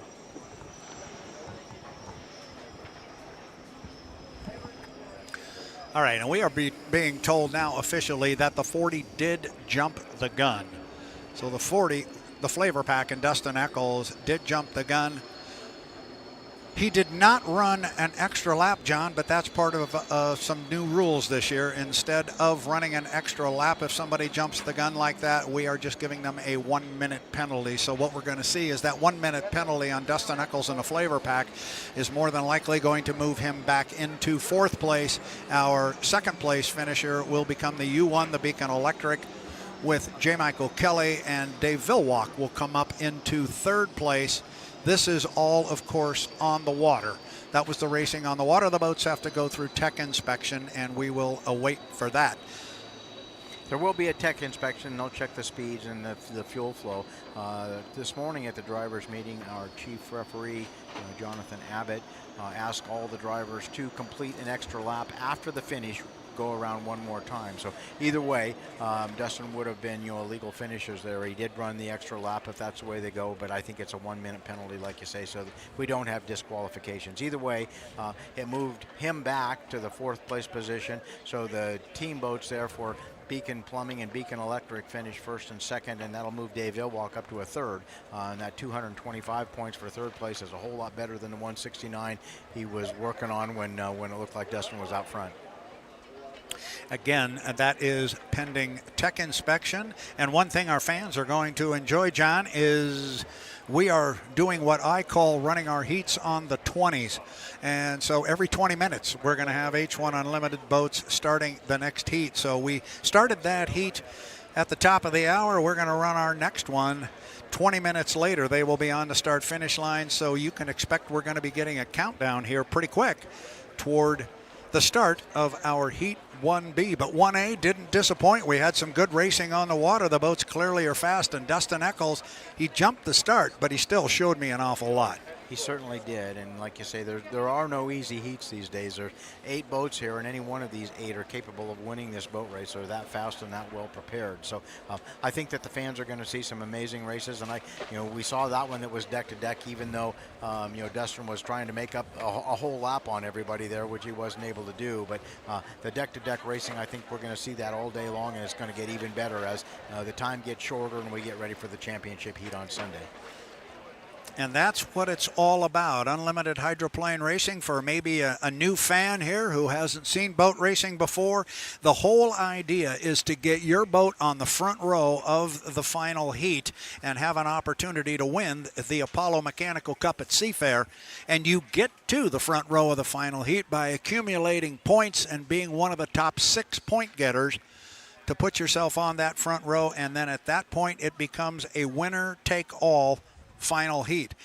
And at that point, we throw the points out the window and we run 5 laps around the race course, and the winner will pick up the Apollo Mechanical Cup at Seafair for 2024. But we've got a long way to go before we get there.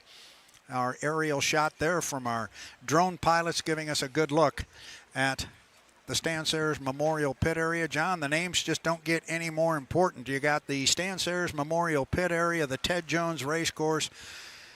Anybody who's been around boat racing more than a couple of weeks knows those names. Absolutely, and there's just so much history here. Like I say, this is the 75th running of the Seafair race here in Seattle.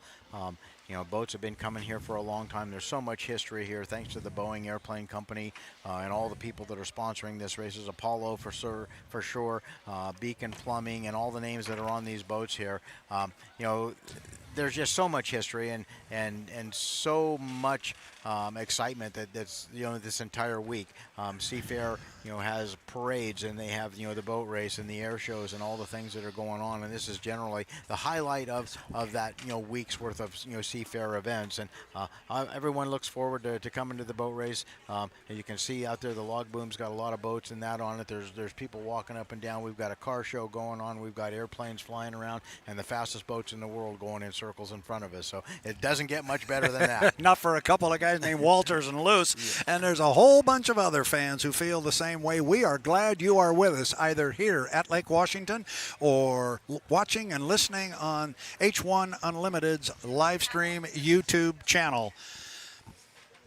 Seafair would like to take this opportunity to thank Oberto. Oberto is proud to again be the official meat snack of Seafair. Whether on the shore or on the water, for over 40 years, Oberto has been synonymous with Seafair. Oberto, how Seattle snacks since 1918. Seafair would also like to thank Lumen. Strap in for high-flying, blazing fast internet with quantum fiber internet. Get symmetrical speeds up to 8 gigs at a price that is terrific. Learn more at q.com. Thank you to Lumen.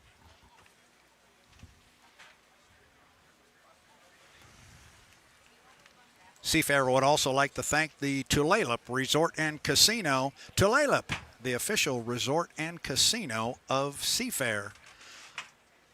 Along with Swire Coca-Cola, the official beverage partner of Seafair. And we don't want to forget the Washington Athletic Club, the official athletic club of the Seafair Triathlon. John, we're already inside 10 minutes to the start of our Heat 1B. We're going to go racing with our H1 Unlimiteds again. Let's take a quick look at the 4 boats that are going to be coming out. It's the U11, the Miss Mercury's Coffee. Jamie Nielsen will be behind the wheel of that one.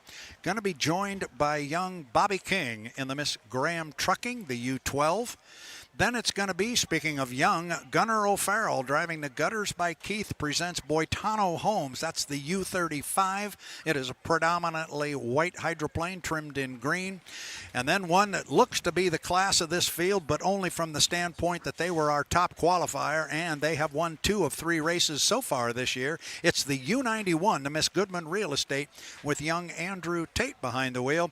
That boat is black and gold trimmed in white. It's beautiful, and that gold, you know, I don't have to tell you, John, laying down a layer of gold on a boat is no easy thing to do, but that one is a thing of beauty. It is beautiful, and they've done a really nice job preparing this boat. It always looks good. It's always, easy to inspect. Mike Hansen and all the guys down there, and this boat is, based out of Madison, Indiana, and sponsored by Goodman Realty. They are so eager and willing to, do the best job they can. Everything is nice and clean and easy to inspect. It's very transparent, and they do a great job of putting this thing on the water. They've had 2 really great races back east, and in our top qualifier here, Andrew Tate does an excellent job of making starts and getting the boat around the race course. Comes from a long line of boat racers. His father, Mark Tate, was a driver, and his grandfather, Joe Tate, drove boats. So I think it only makes sense that he comes from a long line of winners that way, and he's continuing to do so here. So I think he wants to make his dad proud. We got to see and spend a little time with Mom and Dad in Tri-Cities last weekend, and everybody here, the Mercury boat, Mercury Coffee Company, they're running really well right now. Jamie does a great job of driving that boat, and well prepared by Scott Rainey and everybody over there. The O'Farrell's, a family-owned and operated, company, and a family-owned and operated race team. They always have an awful lot of fun there, and Rob Graham. We said thank you to Rob Graham and all his efforts earlier in the day, and this is the boat that his team put together to represent their trucking company, and it's going to be fun. These are all great boats. They're all very similar in shape and design, and prepared really well. Got great guys driving them. I think it's going to get down to who's going to make the best start and who gets the best lane. We are coming up on the 5-minute mark, at which time our 4 H1 Unlimiteds can come away from the dock. Those watching on the H1 Unlimited live stream can see the lids are down on 3 of our boats. Probably on all 4, but our view right now shows 3. From the drone, we are 2 seconds, 1 mark. 5 minutes until the start of Heat 1B.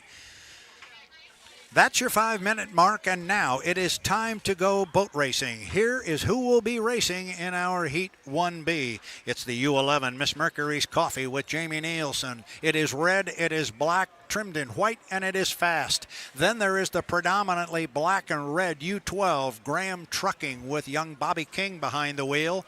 The U35 Gutters by Keith presents Boitano Homes is white, trimmed in green with a checkerboard effect on the deck. It is driven by Gunnar O'Farrell, and the U91, the black, gold, and white Miss Goodman Real Estate, driven by Andrew Tate. The start of Heat 1B is just a few minutes away, and Seafair reminds you that for your own safety and the safety of those around you, everyone must be out of the water when the hydros are on the Ted Jones race course.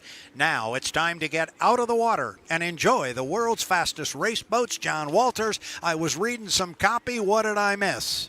Well, everybody's kind of bunched up here. We've got boats cutting across the infield here to try and get a little better lane. That's Jamie Nielsen. He cut across. He's right at the start-finish line right now, going to get down into that first turn. The other three boats are pretty well all together in the upper turn in the bridge there. They're scoring up, trying to size each other up and still trying to get that inside lane. Like I said before, most of the guys here would prefer to be in lane 2. That seems to be the fastest lane around the race course, but lane 1 is always the shortest. So these boats turn so well, and there's not much of a handicap to be on the inside. Keeping an eye here, just as part of this heat, I'm going to keep an eye on Gunnar O'Farrell in the U-35. The Gutters by Keith presents Boitano Homes. He hooked up in a whale of a race last week against Bobby King. Yes, it was for third place, but it was a doozy, and Gunnar was pretty proud of himself that he was able to pull off the victory. Well, he finds himself lined up here again with Bobby King. Now, at the top end of the race course, it's Jamie Nielsen. You were mentioning lane 2 is probably the place to be, but boy, Nielsen's got a knack of putting that boat on an inside lane. He absolutely does, and Jamie's one of those guys. I used the phrase earlier that he tends to qualify the boat faster than the numbers would indicate, and he puts himself in a position to be in that inside lane and makes really good starts right on the money. Andrew Tate over there does the same, so there's going to be a bit of a battle here as they get a little bit closer. I wouldn't be at all surprised to see somebody try to cut across the infield lane or infield here to try and get the inside lane and give themselves an advantage. Coming up on 2:20 to the start. Again, our boats have to be behind the start-finish line at 1:15. So they've got exactly 1 minute. 1 minute. John, this is where the 80-mile-an-hour rule comes into play. We got a couple of boats crawling up the backstretch, so that's going to be Gunnar O'Farrell and Andrew Tate. In the past, that would be a penalty dropping below 80 miles an hour, but that's okay. That is okay for them to crawl up there like that. They don't have to worry about dropping under 80 miles an hour. If they had to go 80 miles from where they were and kill a full minute, they would never have been able to do it without jumping across the start-finish line. That's the new rule, and it looks like right now the boats are going to come off the top end of the race course with Andrew Tate sitting in lane number 1, Gunnar O'Farrell in 2. Again, this can change.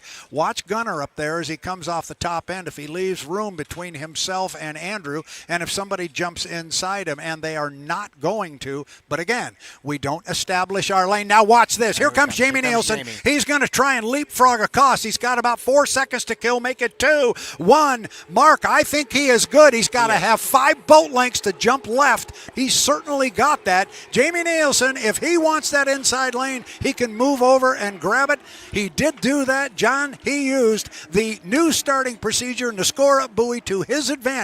Now watch him pull his foot, and now he just has to defend that lane against Andrew Tate. Great move. The score-up was legal. That was an excellent move, and everything was 100% legal. He, the guys that got up there a little bit early, they sacrificed their speed and had to slow way down because they were so much earlier. Jamie laid back and waited for an opportunity to get after the power and just drove by everybody. Like you say, you have to have a 5 boat length overlap. You don't establish your lane until you get to the entrance pin of this turn up here. So he did an outstanding job. That's just the way it should be done. Jamie Nielsen is in lane number 1. Andrew Tate's going to run in lane 2. It's going to be Gunnar O'Farrell in lane number 3, and on the outside it's going to be Bobby King. Looking at my unofficial clock now, we're coming up on 13 seconds until the start. Now we are at 10. Boats are coming off the top end of the race course. Jamie Nielsen starts to put his foot in it, and they are driving hard to the line. We are for 3, 2, 1. Mark. Unofficially, it looked good from here, and it was a good 4-boat wide start as they blow down. We are being told it was a good start. Andrew's going to get down to the corner first, I think, in lane number 2, but Jamie Nielsen with that inside lane position is going to come off in first place, John. There he's getting some dividends, and look at Andrew Tate. Look at the acceleration off the corner. That's what you were talking about, John. Yeah, they've got a great gear ratio and good propellers in there, so they're just, a rocket ship off of the corner there. Now, Jamie's in a bit of a predicament here because if they get down there, Andrew has to hold his lane, and then that puts Jamie in a position where he's got to run right on the buoy line and not make any mistakes. We had that happen a couple of times last weekend where they took a hop, unhooked that skid fin, got in the water, and ended up upside down. So looks like Andrew's got a pretty good handle on things here right now. He's just running away from the fleet. Lap 1 is in the books. It belongs to Andrew Tate. Then it is Jamie Nielsen and Mercury's Coffee. I said I was going to keep an eye on young Gunnar O'Farrell. He's going to try and hook up again with Bobby King for third place. But down to the lower end of the race course, you see that lane position help Jamie Nielsen. He closes up a little bit on Andrew Tate and the Goodman Real Estate. But there's what John was talking about, the acceleration off that exit pin and that U91. The boat comes out of that corner like it was shot out of a cannon. And look at Gunnar O'Farrell now making a move on the inside. Bobby King, they hooked up a week ago, and it was a gem. Gunnar's trying to run him down again on the inside. Now coming off the top end of the race course, coming down to put 2 in the books with 1 more to go. He'll get a white flag. He is Andrew Tate. He's our national high points leader. He won both races back east, and he's looking strong here at the Apollo Mechanical Cup at Seafair with 2 laps in the book. And here's the race for third, and it's side by side. Gunnar O'Farrell is pulled up alongside Bobby King. Oh, they are dead even, John. It's going to be a drag race to the finish, and you can see what's going on here. Bobby's got the top end on him and drives by him when they get to the entrance pin, but Gunnar's got the shorter way around the course on a little better acceleration. So he comes off with about a 5 boat length lead, but they're just eating that up as they go down the back straightaway. Out in front here, Andrew's driving a good clean race. He's out in front. He's kind of backed off just a little bit, and Jamie's, he's leaving a good lane for Jamie, so he's able to drive through there and be safe. They're going to probably finish just the way they're looking there, and then we'll get them to the tech truck and see what happens, and we'll see what Seth has to say. And here comes Andrew Tate. His spotters are just telling him where the good water is, and right now they're telling him it's about lane number 4. Andrew Tate will come home in first place on the water in the U91 of Goodman Real Estate. Jamie Nielsen will come home in second place in the Mercury's Coffee, and it's Gunnar O'Farrell flying the U35 Gutters by Keith presents Boitano Homes. He'll come home in third place.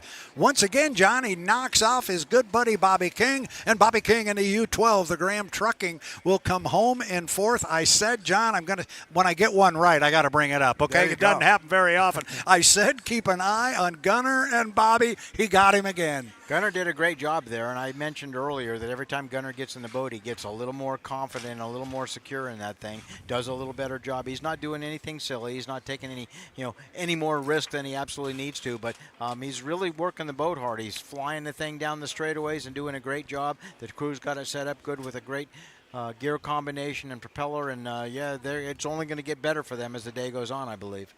Yeah, and John, we just got it in our ears, and I know you haven't been working with us before, but one of the new things we're getting this year from our officiating crew right above us, I keep talking about the fact that they are extremely transparent in everything they do. As you look at Gunnar and Bobby coming off the top end of the race course, I'm sure they're waving at one another there because that was a great duel. But we've had it in our ear, John, that the boats were clean on the water. So from our chief referee and the guys upstairs working with him, they don't see anything on the water that is going to change a call or impact our finish order. So now it's just up to Seth and the tech truck. Everything was clean on the water, and that's the way we want it. That was a good job by all 4 drivers. Damien did a great job at the start. I think he knew going into it that they didn't have the boat speed and the top end or the acceleration to really run with the 91 and the Goodman Realty boys there. But he figured if he could get a good start, get the inside lane and make them work for it, he was going to make them, give himself the very best opportunity he could. If Andrew would have made any kind of mistake there, he would have been by him. He would have been there to capitalize. So our boats are going back to the dock. Those of you watching on the H1 Unlimited YouTube channel get a great look of the lid being popped open on the U91, the Goodman Real Estate. But a couple good heats of competition, and we were a little bit late coming on the pipes due to a power outage here on the dock on the first heat. But hopefully the fans watching here on the shore at the 2024 Apollo Mechanical Cup at Seafair are now beginning to see how this start procedure worked. We saw Jamie Nielsen work it to his advantage perfectly. When the boats have to score up at 115, that's not when the lane is determined, and we had a perfect example of that with Jamie Nielsen. As he jumped the field, was legal behind the minute 15 score-up buoy, jumped the field, got more than 5 boat overlap, moved to the inside lane, and a great drive by him. Just too much boat speed in that Goodman Real Estate.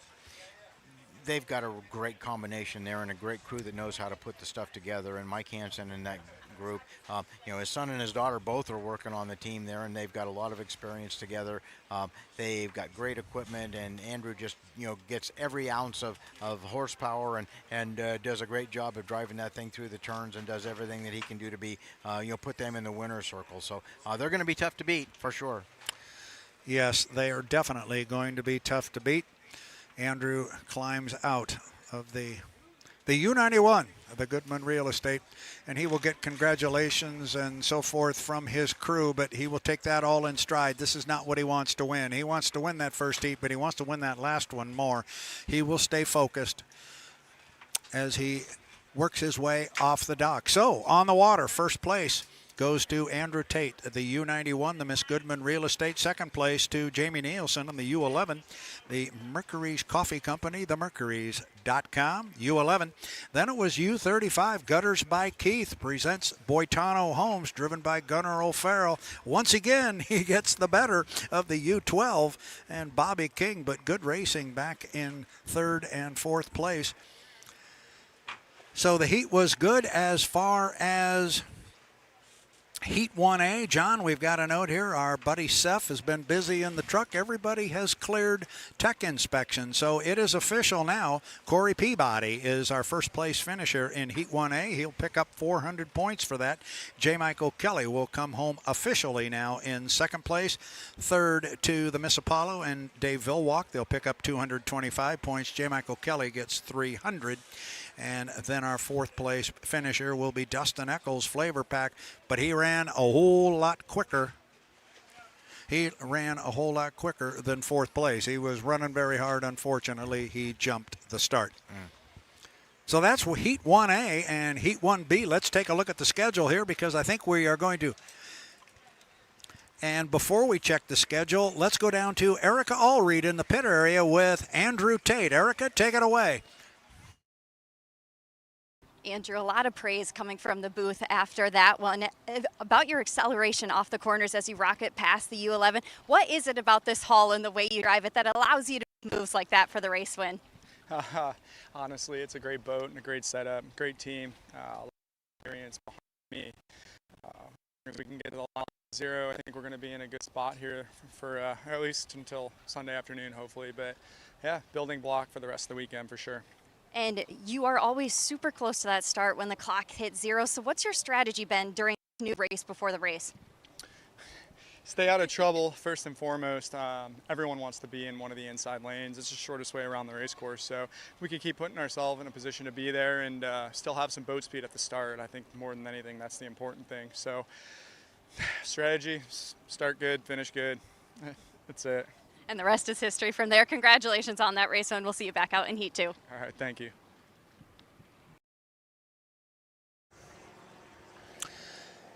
Erica, thank you very much for that interview with Andrew Tate. I think, John Walters, I've done about 10 interviews with Andrew so far this year, and every time he has said, I've got a great boat and I've got great equipment, and that's what you've been talking about. He truly does. I mean, it's good stuff, and he gets the most out of it. It's very good stuff, and they've got a very experienced crew there. They're well-financed, and even more than even well-financed, the people are just willing to put forth the effort that it takes to make one of these boats competitive. And it's a lot of work. It's not easy, and you have to continue to get better. You just about the time that you think you're on top of the world and you've got everything you need to make the stuff work and to run fast and be good, the guys next to you catch up, and so it's even harder to stay out in front and stay on top once you've established that. So hats off to everybody from Madison, Indiana, and all the people that are working on that boat.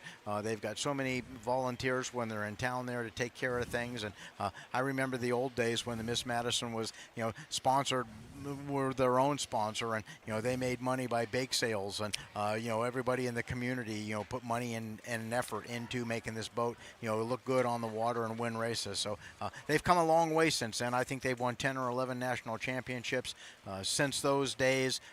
Many gold cups and world championships. So hats off to Mike Hansen and his family and everybody that works on that. Charlie Grooms that manages the team and is the guy that's in charge down there. So nice job.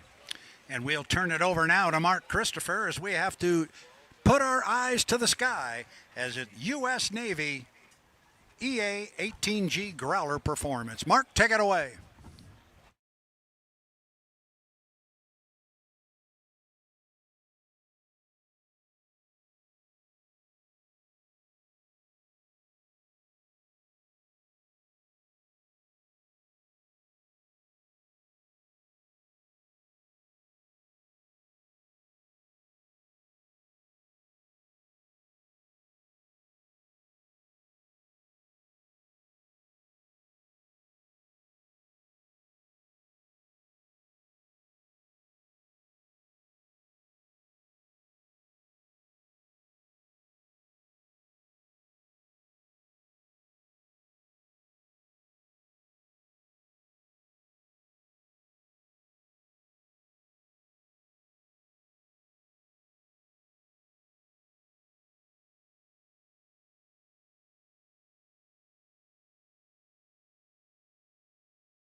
Back here on the start-finish line, this is Brad Luce along with John Walters. We wanted to come back on just for a couple of moments, John, because we saw the racing on the water in our Heat 1A and our Heat 1B. We've now heard from the tech truck. We were talking about Seth Parshall down there. We heard from him. Everybody has cleared tech, so we just wanted to quickly review the heats and the finish order for our fans before we break away. So starting first with our Heat 1A on the water, as it was through the tech truck, our first place finisher was the U9 Corey Peabody in the Beacon Plumbing. Second place went to his teammate J. Michael Kelly driving a Beacon Electric. That's the U1. Dave Vilwalk moved up into third place as a result of a gun jumping by Dustin Eccles, but Vilwalk came in third driving the Miss Apollo, the U27, and the U40, the Flavor Pack. Dustin Eccles put on a great show with Corey Peabody. Unfortunately, he jumped the start, but he did clear tech inspection, so he gets fourth place points. But I think he showed us something in that Heat 1A. He absolutely did. The boats got great ride. I mean, they were very fast and good top end, and also, there's going to be more heats. He's going to get a chance to score some more points. He'll be in the final. And Corey Peabody was as advertised. Absolutely. The Beacon boats have got a great start to the day here with a first and second, 400 points with one and 300 points with another. They're both very competitive. I think that right now Corey's got the faster boat for sure, but Jay Michael's just cagey. He knows where he needs to be. He knows how to win. And he loves this race course. Our Heat 1B went off just 20 minutes after Heat 1A. First place went to Andrew Tate in the U91, the Miss Goodman Real Estate. Second place went to the Miss Mercury's Coffee and Jamie Nielsen. They had a good run from lane 1 in that heat. Third place, some people might think this is a surprise. Yours truly didn't think so after watching the racing last week, but it was young Gunnar O'Farrell driving the Gutters by Keith presents Boitano Homes. He comes home in third place after working his way past young Bobby King in the U12, the Graham Trucking. Again, more good racing. We saw Jamie Nielsen work his magic, get that inside lane, but boy, oh boy, Andrew Tate's a quick one. Andrew Tate's really quick right now, and the boat's just prepared so well. They're so fast, and they've got equipment and everything to make adjustments and changes as the weather and the water and things change. He's going to be tough to beat all day long, but I think the Beacon Plumbing and the Beacon Electric boats, like I say, they're going to make some changes here. They're going to be really fast. Jamie Nielsen may not have the fastest boat here, but man, did that guy to make a start or what? I mean, the rules were changed over the winter to make sure that we have good, exciting starts, and he played that one like it was written. Yeah, it looks like the start procedure was written for him because he's been doing that all year long. So what we do now, those are the points. A first place finish gets 400 points, second place gets 300, third place gets 225, and fourth place points are 169. That's the name of the game in boat racing, especially early on. Get points, points, points. Debbie Gregory used to walk up and down the pit area just going points, points, points. And then we'll add them up at the end of the day tomorrow. We'll put the top 6 point getters on the front row of the final and play winner take all for 5 laps. That's a long way down the road. We're just getting started. 1A, 1B are in the books. You and I are going to break away. We're going to check on the draw for Heats 2A and 2B, and we're going to be back at 2:15 with the calls of Heat 2A and 2B. He's John Walters. I'm Brad Luce. We'll see you at 2:15.